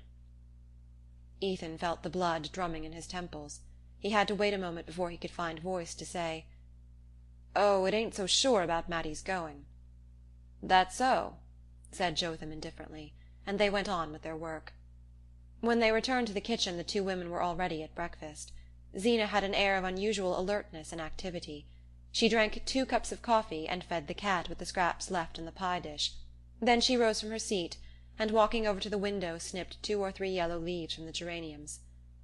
"Aunt Martha's ain't got a faded leaf on 'em, but they pine away when they ain't cared for," she said reflectively. Then she turned to Jotham and asked, "What time do you say Dan'l Byrne be along?" The hired man threw a hesitating glance at Ethan. "Round about noon," he said. Zeena turned to Matty. "That trunk of yours is too heavy for the sleigh, and Dan'l Byrne will be round to take it over to the Flats," she said. "I'm much obliged to you, Zeena," said Matty. "I'd like to go over things with you first," Zeena continued in an unperturbed voice. "I know there's a huckabuck towel missing, and I can't take out what you done with that match safe used to stand behind the stuffed owl in the parlour." She went out, followed by Matty, and when the men were alone Jotham said to his employer, "I guess I better let Dan'l come around, then." Ethan finished his usual morning tasks about the house and barn. Then he said to Jotham, "I'm going down to Starkfield. Tell them not to wait dinner." The passion of rebellion had broken out in him again. That which had seemed incredible in the sober light of day had really come to pass, and he was to assist as a helpless spectator at Mattie's banishment. His manhood was humbled by the part he was compelled to play, and by the thought of what Mattie must think of him. Confused impulses struggled in him as he strode along to the village. He had made up his mind to do something, but he did not know what it would be. The early mist had vanished and the fields lay like a silver shield under the sun. It was one of the days when the glitter of winter shines through a pale haze of spring. Every yard of the road was alive with Mattie's presence, and there was hardly a branch against the sky or a tangle of brambles on the bank in which some bright shred of memory was not caught. Once, in the stillness, the call of a bird in the mountain ash was so like her laughter that his heart tightened and then grew large, and all these things made him see that something must be done at once. Suddenly it occurred to him that Andrew Hale, who was a kind-hearted man, might be induced to reconsider his refusal and advance a small sum on the lumber if he were told that Zeena's ill health made it necessary to hire a servant. Hale, after all, knew enough of Ethan's situation to make it possible for the latter to renew his appeal without too much loss of pride, and moreover, how much did pride count in the ebullition of passions in his breast? The more he considered his plan, the more hopeful it seemed. If he could get Mrs. Hale's ear, he felt certain of success, and with $50 in his pocket, nothing could keep him from Mattie. His first object was to reach Starkfield before Hale had started for his work. He knew the carpenter had a job down the Corbury road and was likely to leave his house early. Ethan's long strides grew more rapid with the accelerated beat of his thoughts, and as he reached the foot of Schoolhouse Hill he caught sight of Hale's sleigh in the distance.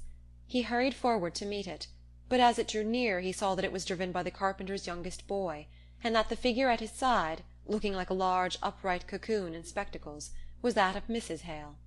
Ethan signed to them to stop, and Mrs. Hale leaned forward, her pink wrinkles twinkling with benevolence. "Mr. Hale? Why, yes, you'll find him down home now. He ain't going to his work this forenoon. He woke up with a touch of lumbago, and I just made him put on one of old Dr. Kidder's plasters and set right up into the fire." Beaming maternally on Ethan, she bent over to add, "I only just heard from Mr. Hale about Zeena's going over to Bettsbridge to see that new doctor. I'm real sorry she's feeling so bad again. I hope he thinks he can do something for her. I don't know anybody round here's had more sickness than Zeena. I always tell Mr. Hale I don't know what she'd have done if she hadn't had you to look after her, and I used to say the same thing about your mother. You had an awful mean time, Ethan Frome." She gave him a last nod of sympathy while her son chirped to the horse, and Ethan, as she drove off, stood in the middle of the road and stared after the retreating sleigh. It was a long time since anyone had spoken to him as kindly as Mrs. Hale. Most people were either indifferent to his troubles, or disposed to think it natural that a young fellow of his age should have carried without repining the burden of 3 crippled lives. But Mrs. Hale had said, "You've had an awful mean time, Ethan Frome," and he felt less alone with his misery. If the Hales were sorry for him, they would surely respond to his appeal. He started down the road toward their house, but at the end of a few yards he pulled up sharply, the blood in his face. For the first time, in the light of the words he had just heard, he saw what he was about to do. He was planning to take advantage of the Hales' sympathy, to obtain money from them on false pretenses. That was a plain statement of the cloudy purpose which had driven him in headlong to Starkfield. With the sudden perception of the point to which his madness had carried him, the madness fell, and he saw his life before him as it was. He was a poor man, the husband of a sickly woman, whom his desertion would leave alone and destitute, and even if he had had the heart to desert her, he could have done so only by deceiving two kindly people who had pitied him. He turned and walked slowly back to the farm. End of Chapter 8.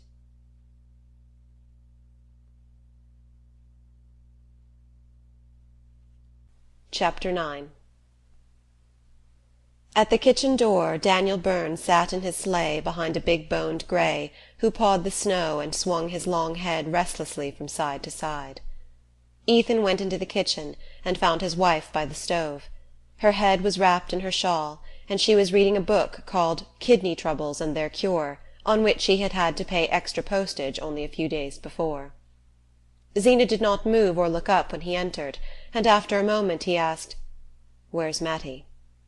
Without lifting her eyes from the page, she replied, "I presume she's getting down her trunk." The blood rushed to his face. "Getting down her trunk? Alone?" "Jotham Powell's down in the woodlot, and Dan'l Byrne says he darsn't leave that horse," she returned. Her husband, without stopping to hear the end of the phrase, had left the kitchen and sprung up the stairs.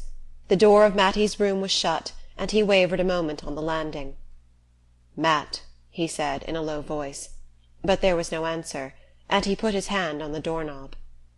He had never been in her room except once, in the early summer, when he had gone there to plaster up a leak in the eaves, but he remembered exactly how everything had looked: the red and white quilt on her narrow bed, the pretty pincushion on the chest of drawers, and over it the enlarged photograph of her mother, in an oxidized frame, with a bunch of dried grasses at the back. Now these and all other tokens of her presence had vanished, and the room looked as bare and comfortless as when Zeena had showed her into it on the day of her arrival. In the middle of the floor stood her trunk, and on the trunk she sat in her Sunday dress, her back turned to the door and her face in her hands. She had not heard Ethan's call because she was sobbing, and she did not hear his step till he stood close behind her and laid his hands on her shoulders. "Matt, oh, don't! Oh, Matt!" She started up, lifting her wet face to his. "Ethan, I thought I wasn't ever going to see you again." He took her in his arms, pressing her close, and with a trembling hand smoothed away the hair from her forehead. "Not see me again? What do you mean?" She sobbed out, "Jotham said you told him we wasn't to wait dinner for you, and I thought—" "You thought I meant to cut it," he finished for her grimly.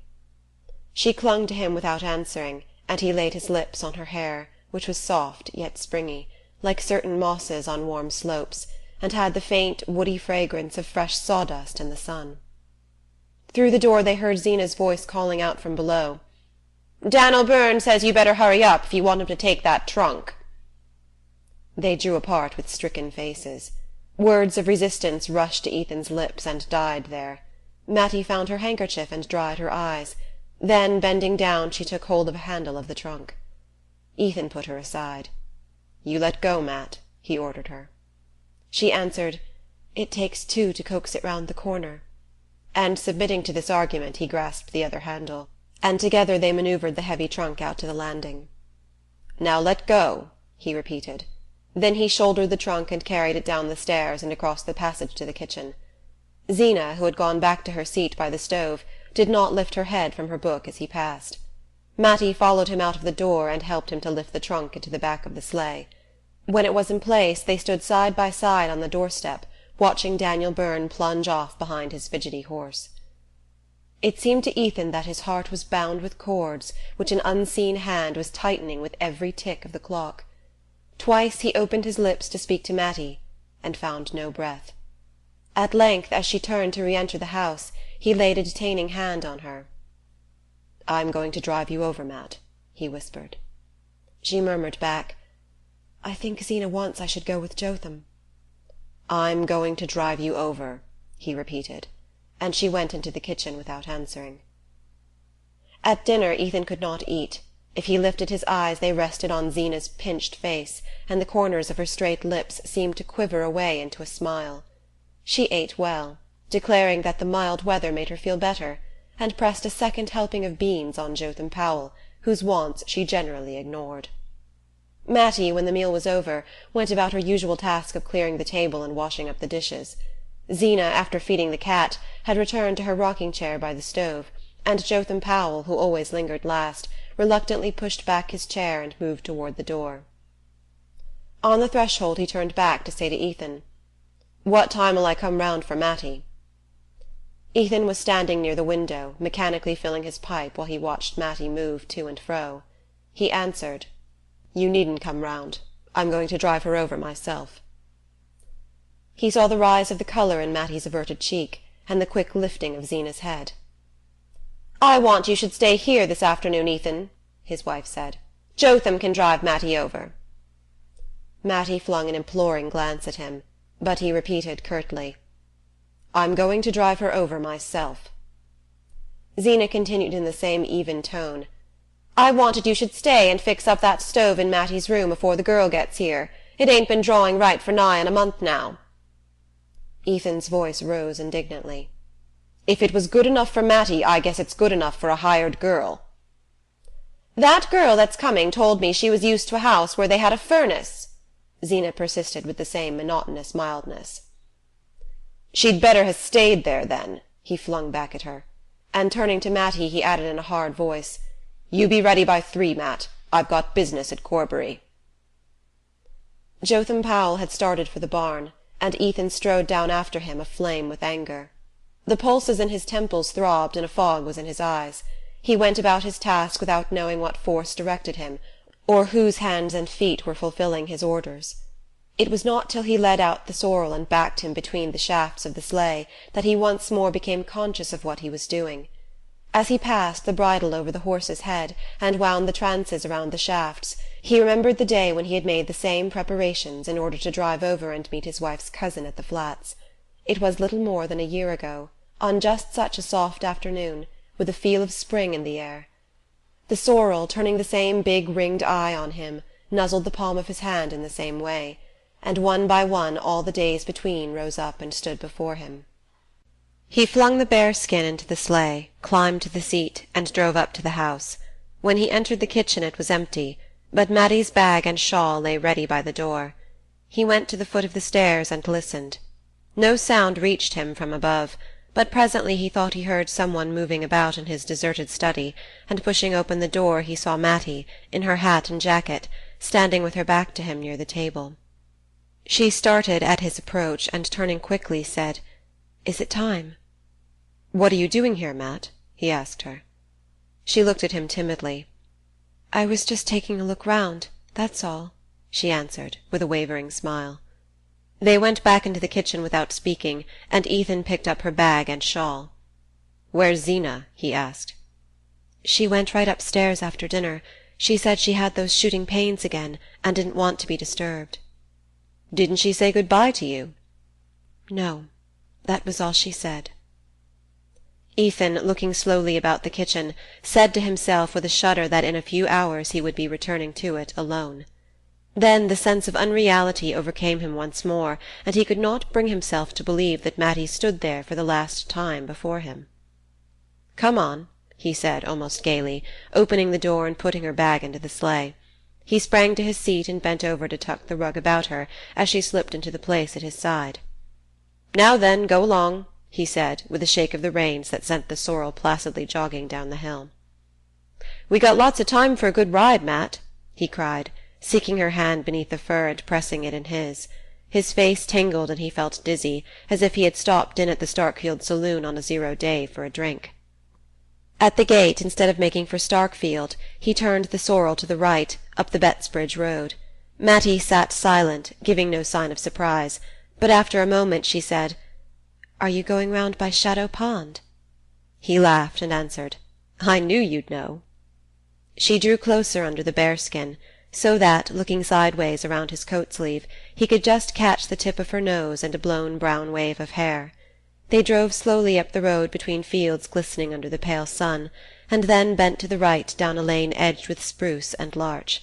Ahead of them, a long way off, a range of hills stained by mottlings of black forest flowed away in round white curves against the sky. The lane passed into a pine wood with boles reddening in the afternoon sun, and delicate blue shadows on the snow. As they entered it, the breeze fell, and a warm stillness seemed to drop from the branches with the dropping needles. Here the snow was so pure that the tiny tracks of wood animals had left on it intricate lace-like patterns, and the bluish cones caught in its surface stood out like ornaments of bronze. Ethan drove on in silence till they reached a part of the wood where the pines were more widely spaced. Then he drew up and helped Matty to get out of the sleigh. They passed between the aromatic trunks, the snow breaking crisply under their feet, till they came to a small sheet of water with steep wooded sides. Across its frozen surface, from the farther bank, a single hill rising against the western sun threw the long conical shadow which gave the lake its name. It was a shy, secret spot, full of the same dumb melancholy that Ethan felt in his heart. He looked up and down the little pebbly beach, till his eye lit on a fallen tree-trunk half submerged in snow. "That's where we sat at the picnic," he reminded her. The entertainment of which he spoke was one of the few that they had taken part in together, a church picnic, which, on a long afternoon of the preceding summer, had filled the retired place with merrymaking. Matty had begged him to go with her, but he had refused.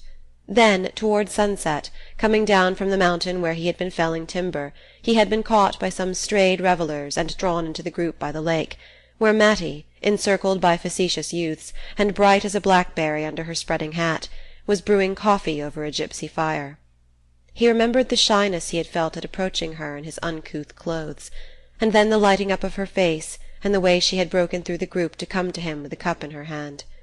They had sat for a few minutes on the fallen log by the pond, and she had missed her gold locket, and set the young men searching for it, and it was Ethan who had spied it in the moss. That was all, but all their intercourse had been made up of just such inarticulate flashes, when they seemed to come suddenly upon happiness, as if they had surprised a butterfly in the winter woods. "It was right there I found your locket," he said, pushing his foot into a dense tuft of blueberry bushes. "I never saw anybody with such sharp eyes," she answered.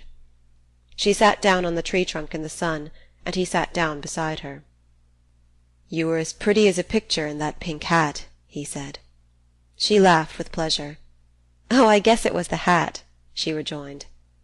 They had never before avowed their inclination so openly, and Ethan, for a moment, had the illusion that he was a free man, wooing the girl he meant to marry.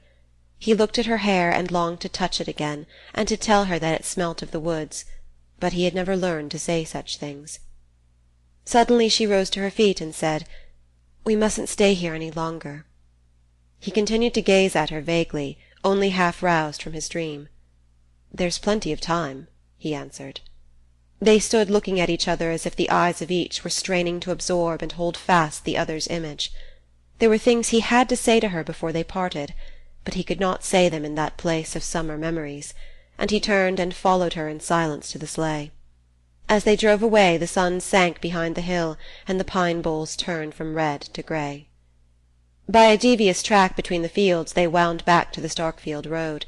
Under the open sky the light was still clear, with a reflection of cold red on the eastern hills. The clumps of trees in the snow seemed to draw together in ruffled lumps, like birds with their heads under their wings, and the sky, as it paled, rose higher, leaving the earth more alone. As they turned into the Starkfield road, Ethan said, "Matt, what do you mean to do?" She did not answer at once, but at length she said, "I'll try to get a place in a store." "You know you can't do it. The bad air and standing all day nearly killed you before." "I'm a lot stronger than I was before I came to Starkfield." "And now you're going to throw away all the good it's done you." There seemed to be no answer to this, and again they drove on for a while without speaking. With every yard of the way some spot where they had stood and laughed together or been silent clutched at Ethan and dragged him back. "Isn't there any of your father's folks could help you?" "There isn't any of 'em I'd ask." He lowered his voice to say, "You know there's nothing I wouldn't do for you if I could." "I know there isn't." "But I can't." She was silent, but he felt a slight tremor in the shoulder against his. "Oh, Matt," he broke out, "if I could 'a' gone with you now I'd 'a' done it." She turned to him, pulling a scrap of paper from her breast. "Ethan, I found this," she stammered. Even in the failing light he saw it was the letter to his wife that he had begun the night before and forgotten to destroy. Through his astonishment there ran a fierce thrill of joy. "Matt," he cried, "if I could have done it, would you?" "Oh, Ethan, Ethan, what's the use?" With a sudden movement she tore the letter in shreds and sent them fluttering off into the snow. "Tell me, Matt, tell me," he adjured her. She was silent for a moment. Then she said, in such a low tone that he had to stoop his head to hear her, "I used to think of it sometimes, summer nights, when the moon was so bright I couldn't sleep." His heart reeled with the sweetness of it. "As long ago as that?" She answered as if the date had been long fixed for her. "The first time was at Shadow Pond." "Was that why you gave me my coffee before the others?" "I don't know. Did I? I was dreadfully put out when you wouldn't go to the picnic with me, and then, when I saw you coming down the road, I thought maybe you'd gone home that way a purpose, and that made me glad." They were silent again. They had reached the point where the road dipped to the hollow by Ethan's mill, and as they descended the darkness descended with them, dropping down like a black veil from the heavy hemlock boughs. "I'm tied hand and foot, Matt. There isn't a thing I can do," he began again. "You must write to me sometimes, Ethan." "Oh, what good'll writing do? I want to put out my hand and touch you. I want to do for you and care for you. I want to be there when you're sick and when you're lonesome." "You mustn't think but what I'll do all right." "You won't need me, you mean? I suppose you'll marry." "Oh, Ethan!" she cried. "I don't know how it is you make me feel, Matt. I'd almost rather have you dead than that." "Oh, I wish I was! I wish I was!" she sobbed. The sound of her weeping shook him out of his dark anger, and he felt ashamed. "Don't let's talk that way," he whispered. "Why shouldn't we, when it's true? I've been wishing it every minute of the day." "Matt, you be quiet. Don't you say it." "There's never anybody been good to me but you." "Don't say that, either, when I can't lift a hand for you." "Yes, but it's true just the same." They had reached the top of Schoolhouse Hill, and Starkfield lay below them in the twilight.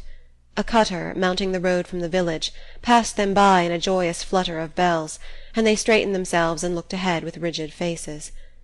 Along the main street lights had begun to shine from the house-fronts, and stray figures were turning in here and there at the gates. Ethan, with a touch of his whip, roused the sorrel to a languid trot.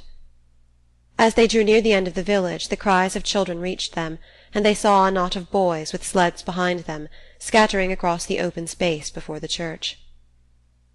"I guess this'll be their last coast for a day or two," Ethan said, looking up at the mild sky.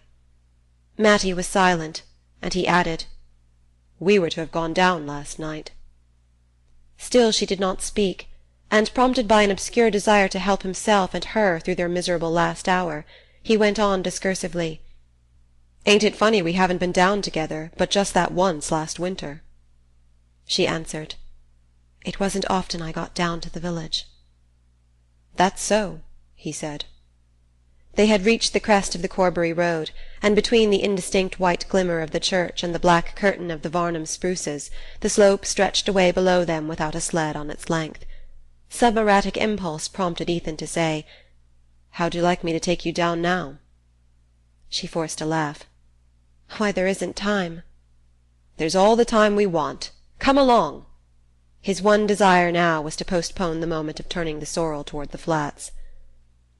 "But the girl," she faltered. "The girl'll be waiting at the station." "Well, let her wait. You'd have to if she didn't. Come." The note of authority in his voice seemed to subdue her, and when he had jumped from the sleigh she let him help her out, saying only with a vague feint of reluctance, "But there isn't a sled round anywheres." "Yes, there is. Right over there under the spruces." He threw the bearskin over the sorrel, who stood passively by the roadside, hanging a meditative head. Then he caught Mattie's hand and drew her after him toward the sled. She seated herself obediently, and he took his place behind her, so close that her hair brushed his face. "All right, Matt," he called out, as if the width of the road had been between them. She turned her head to say, "It's dreadfully dark. Are you sure you can see?" He laughed contemptuously. "I could go down this coast with my eyes tied." And she laughed with him, as if she liked his audacity. Nevertheless he sat still a moment, straining his eyes down the long hill, for it was the most confusing hour of the evening, the hour when the last clearness from the upper sky is merged with the rising night in a blur that disguises landmarks and falsifies distances. "Now!" he cried. The sled started with a bound, and they flew on through the dusk, gathering smoothness and speed as they went, with the hollow night opening out below them and the air singing by like an organ. Matty sat perfectly still, but as they reached the bend at the foot of the hill, where the big elm thrust out a deadly elbow, he fancied that she shrank a little closer. "Don't be scared, Matt!" he cried exultantly, as they spun safely past it and flew down the second slope, and when they reached the level ground beyond and the speed of the sled began to slacken, he heard her give a little laugh of glee. They sprang off and started to walk back up the hill. Ethan dragged the sled with one hand and passed the other through Matty's arm. "Were you scared I'd run you into the elm?" he asked with a boyish laugh. "I told you I was never scared with you," she answered. The strange exaltation of his mood had brought on one of his rare fits of boastfulness. "It is a tricky place, though. The least swerve and we'd never come up again. But I can measure distances to a hair's breadth. Always could." She murmured, "I always say you've got the surest eye." Deep silence had fallen with the starless dusk, and they leaned on each other without speaking, but at every step of their climb Ethan said to himself, "It's the last time we'll ever walk together." They mounted slowly to the top of the hill. When they were abreast of the church he stooped his head to her to ask, "Are you tired?" And she answered, breathing quickly, "It was splendid." With a pressure of his arm he guided her toward the Norway spruces. "I guess this sled must be Ned Hale's. Anyhow, I'll leave it where I found it." He drew the sled up to the Varnum gate and rested it against the fence. As he raised himself he suddenly felt Matty close to him among the shadows. "Is this where Ned and Ruth kissed each other?" she whispered breathlessly, and flung her arms about him. Her lips, groping for his, swept over his face, and he held her fast in a rapture of surprise. "Good-bye, good-bye," she stammered, and kissed him again. "Oh, Matt, I can't let you go!" broke from him in the same old cry. She freed herself from his hold, and he heard her sobbing. "Oh, I can't go either," she wailed. "Matt, what'll we do? What'll we do?" They clung to each other's hands like children, and her body shook with desperate sobs. Through the stillness they heard the church clock striking 5. "Oh, Ethan, it's time!" she cried. He drew her back to him. "Time for what? You don't suppose I'm going to leave you now?" "If I missed my train, where'd I go?" "Where are you going if you catch it?" She stood silent, her hands lying cold and relaxed in his. "What's the good of either of us going anywheres without the other one now?" he said. She remained motionless, as if she had not heard him. Then she snatched her hands from his, threw her arms about his neck, and pressed a sudden drenched cheek against his face. "Ethan, Ethan, I want you to take me down again." "Down where?" "The coast, right off," she panted, "so it will never come up any more." "Matt, what on earth do you mean?" She put her lips close against his ear to say, "Right into the big elm. You said you could, so that we'd never have to leave each other any more." "Why, what are you talking of? You're crazy." "I'm not crazy, but I will be if I leave you." "Oh, Matt, Matt," he groaned. She tightened her fierce hold about his neck. Her face lay close to his face. "Ethan, where'll I go if I leave you? I don't know how to get along alone. You said so yourself just now. Nobody but you was ever good to me. And there'll be that strange girl in the house, and she'll sleep in my bed, where I used to lay nights and listen to hear you come up the stairs." The words were like fragments torn from his heart. With them came the hated vision of the house he was going back to, of the stairs he would have to go up every night, of the woman who would wait for him there. And the sweetness of Matty's avowal, the wild wonder of knowing at last that all that had happened to him had happened to her too, made the other vision more abhorrent, the other life more intolerable to return to. Her pleadings still came to him between short sobs, but he no longer heard what she was saying. Her hat had slipped back, and he was stroking her hair. He wanted to get the feeling of it into his hand, so that it would sleep there like a seed in winter. Once he found her mouth again, and they seemed to be by the pond together in the burning August sun. But his cheek touched hers, and it was cold and full of weeping, and he saw the road to the flats under the night, and heard the whistle of the train up the line. The spruces swathed them in blackness and silence. They might have been in their coffins underground. He said to himself, "Perhaps it'll feel like this. And then again, after this I shan't feel anything." Suddenly he heard the old sorrel whinny across the road, and thought, "He's wondering why he doesn't get his supper." "Come," Mattie whispered, tugging at his hand. Her sombre violence constrained him. She seemed the embodied instrument of fate. He pulled the sled out, blinking like a night-bird as he passed from the shade of the spruces into the transparent dusk of the open. The slope below them was deserted. All Starkfield was at supper, and not a figure crossed the open space before the church. The sky, swollen with the clouds that announce a thaw, hung as low as before a summer storm. He strained his eyes through the dimness, and they seemed less keen, less capable than usual. He took his seat on the sled, and Mattie instantly placed herself in front of him. Her hat had fallen into the snow, and his lips were in her hair. He stretched out his legs, drove his heels into the road to keep the sled from slipping forward, and bent her head back between his hands. Then suddenly he sprang up again. "Get up," he ordered her. It was the tone she always heeded, but she cowered down in her seat, repeating vehemently, "No, no, no!" "Get up!" "Why?" "I want to sit in front." "No, no! How can you steer in front?" "I don't have to. We'll follow the track." They spoke in smothered whispers, as though the night were listening. "Get up! Get up!"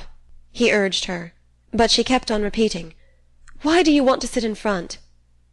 Because I want to feel you holding me," he stammered, and dragged her to her feet. The answer seemed to satisfy her, or else she yielded to the power of his voice. He bent down, feeling in the obscurity for the glassy slide worn by preceding coasters, and placed the runners carefully between its edges. She waited while he seated himself with crossed legs in the front of the sled. Then she crouched quickly down at his back, and clasped her arms about him. Her breath in his neck set him shuddering again, and he almost sprang from his seat. But in a flash he remembered the alternative. She was right. This was better than parting. He leaned back, and drew her mouth to his. Just as they started he heard the sorrel's whinny again, and the familiar wistful call, and all the confused images it brought with it, went with him down the first reach of the road. Half-way down there was a sudden drop, then a rise, and after that another long delirious descent. As they took wing for this, it seemed to him that they were flying indeed, flying far up into the cloudy night, with Starkfield immeasurably below them, falling away like a speck in space. Then the big elm shot up ahead, lying in wait for them at the bend of the road, and he said between his teeth, "We can fetch it. I know we can fetch it." As they flew toward the tree, Mattie pressed her arms tighter, and her blood seemed to be in his veins. Once or twice the sled swerved a little under them.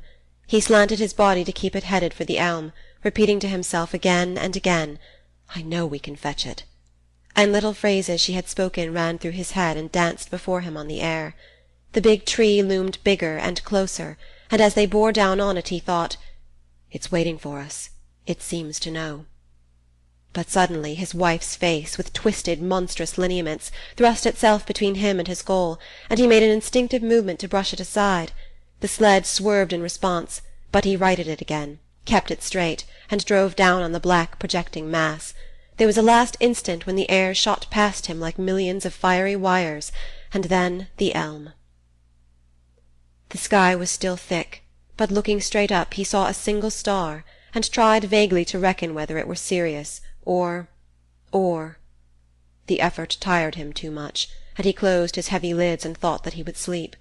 The stillness was so profound that he heard a little animal twittering somewhere near by under the snow. It made a small, frightened cheep, like a field mouse, and he wondered languidly if it were hurt. Then he understood that it must be in pain, pain so excruciating that he seemed, mysteriously, to feel it shooting through his own body. He tried in vain to roll over in the direction of the sound, and stretched his left arm out across the snow. And now it was as though he felt rather than heard the twittering. It seemed to be under his palm, which rested on something soft and springy. The thought of the animal's suffering was intolerable to him, and he struggled to raise himself, and could not, because a rock or some huge mass seemed to be lying on him. But he continued to finger about cautiously with his left hand, thinking he might get hold of the little creature and help it, and all at once he knew that the soft thing he had touched was Mattie's hair, and that his hand was on her face. He dragged himself to his knees, the monstrous load on him moving with him as he moved, and his hand went over and over her face, and he felt that the twittering came from her lips. He got his face down close to hers, with his ear to her mouth, and in the darkness he saw her eyes open, and heard her say his name. "Oh, Matt, I thought we'd fetched it," he moaned. And far off, up the hill, he heard the sorrel whinny, and thought, "I ought to be getting him his feed."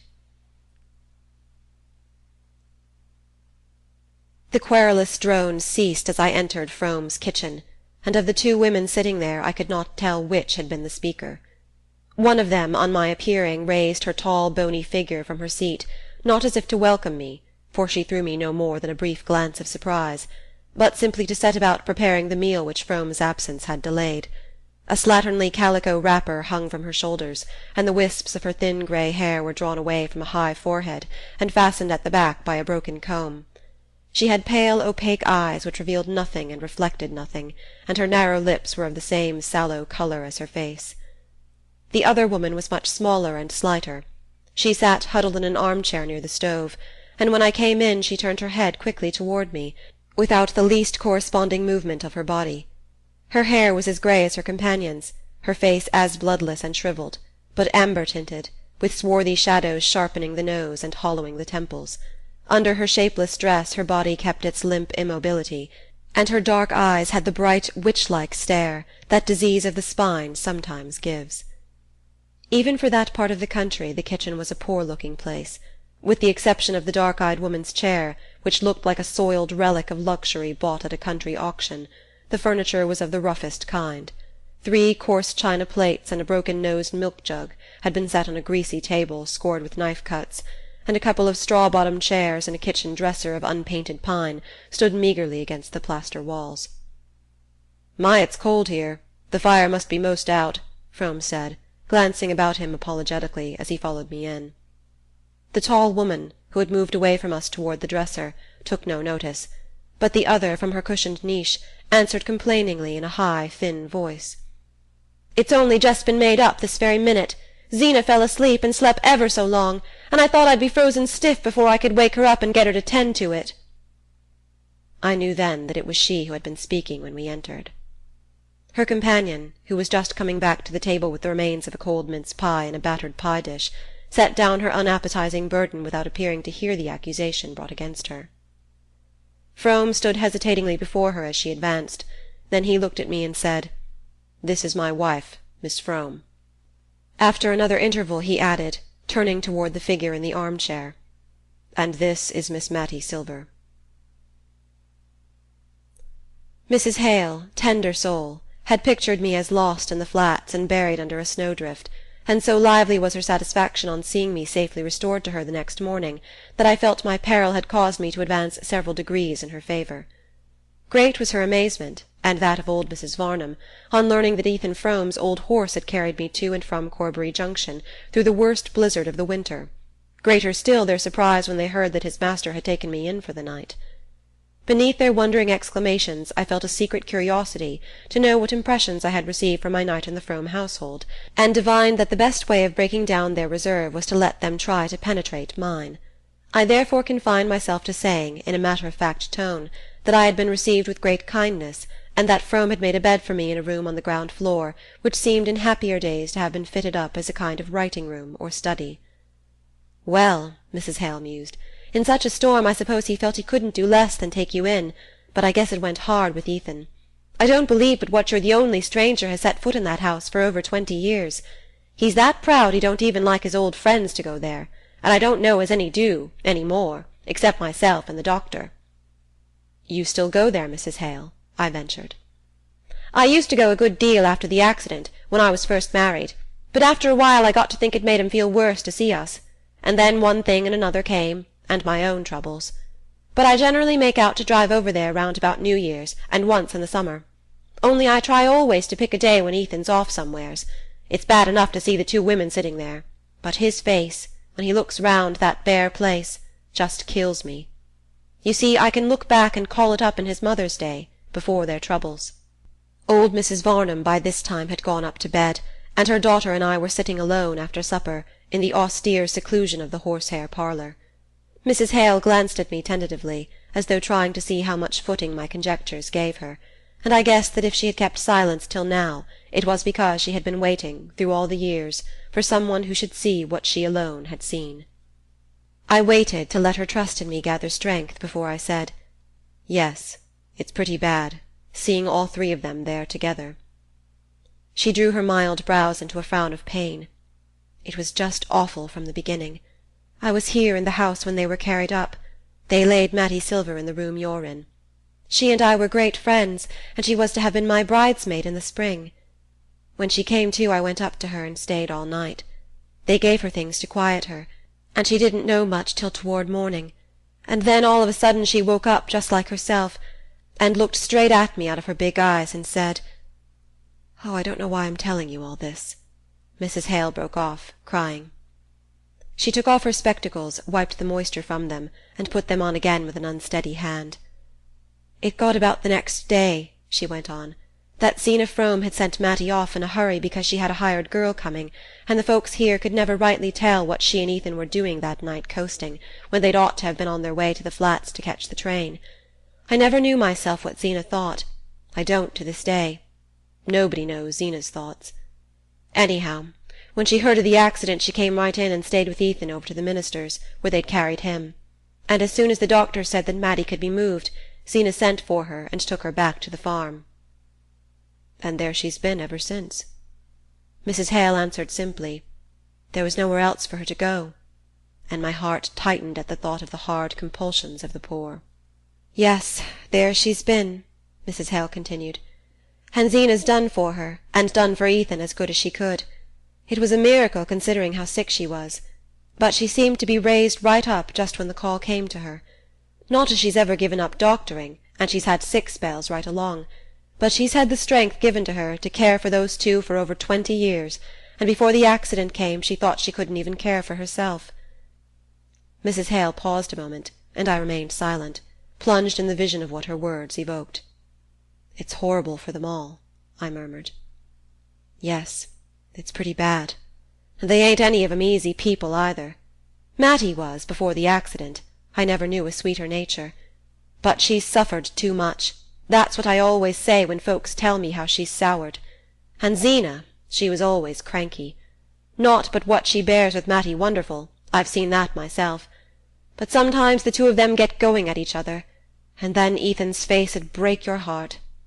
When I see that, I think it's him that suffers most. Anyhow, it ain't Zeena because she ain't got the time. It's a pity, though," Mrs. Hale ended, sighing, "that they're all shut up there in that one kitchen. In the summer-time, on pleasant days, they move Matty into the parlour, or out in the dooryard, and that makes it easier. But winters there's the fires to be thought of, and there ain't a dime to spare up at the Fromes." Mrs. Hale drew a deep breath, as though her memory were eased of its long burden, and she had no more to say, but suddenly an impulse of complete avowal seized her. She took off her spectacles again, leaned toward me across the beadwork table-cover, and went on with lowered voice. "There was one day, about a week after the accident, when they all thought Matty couldn't live. Well, I say it's a pity she did. I said it right out to our minister once, and he was shocked at me. Only he wasn't with me that morning when she first came to. And I say, if she'd had died, Ethan might 'a' lived. And the way they are now, I don't see's there's much difference between the Fromes up at the farm and the Fromes down in the graveyard, 'cept that down there they're all quiet, and the women have got to hold their tongues." End of Ethan Frome, by Edith Wharton.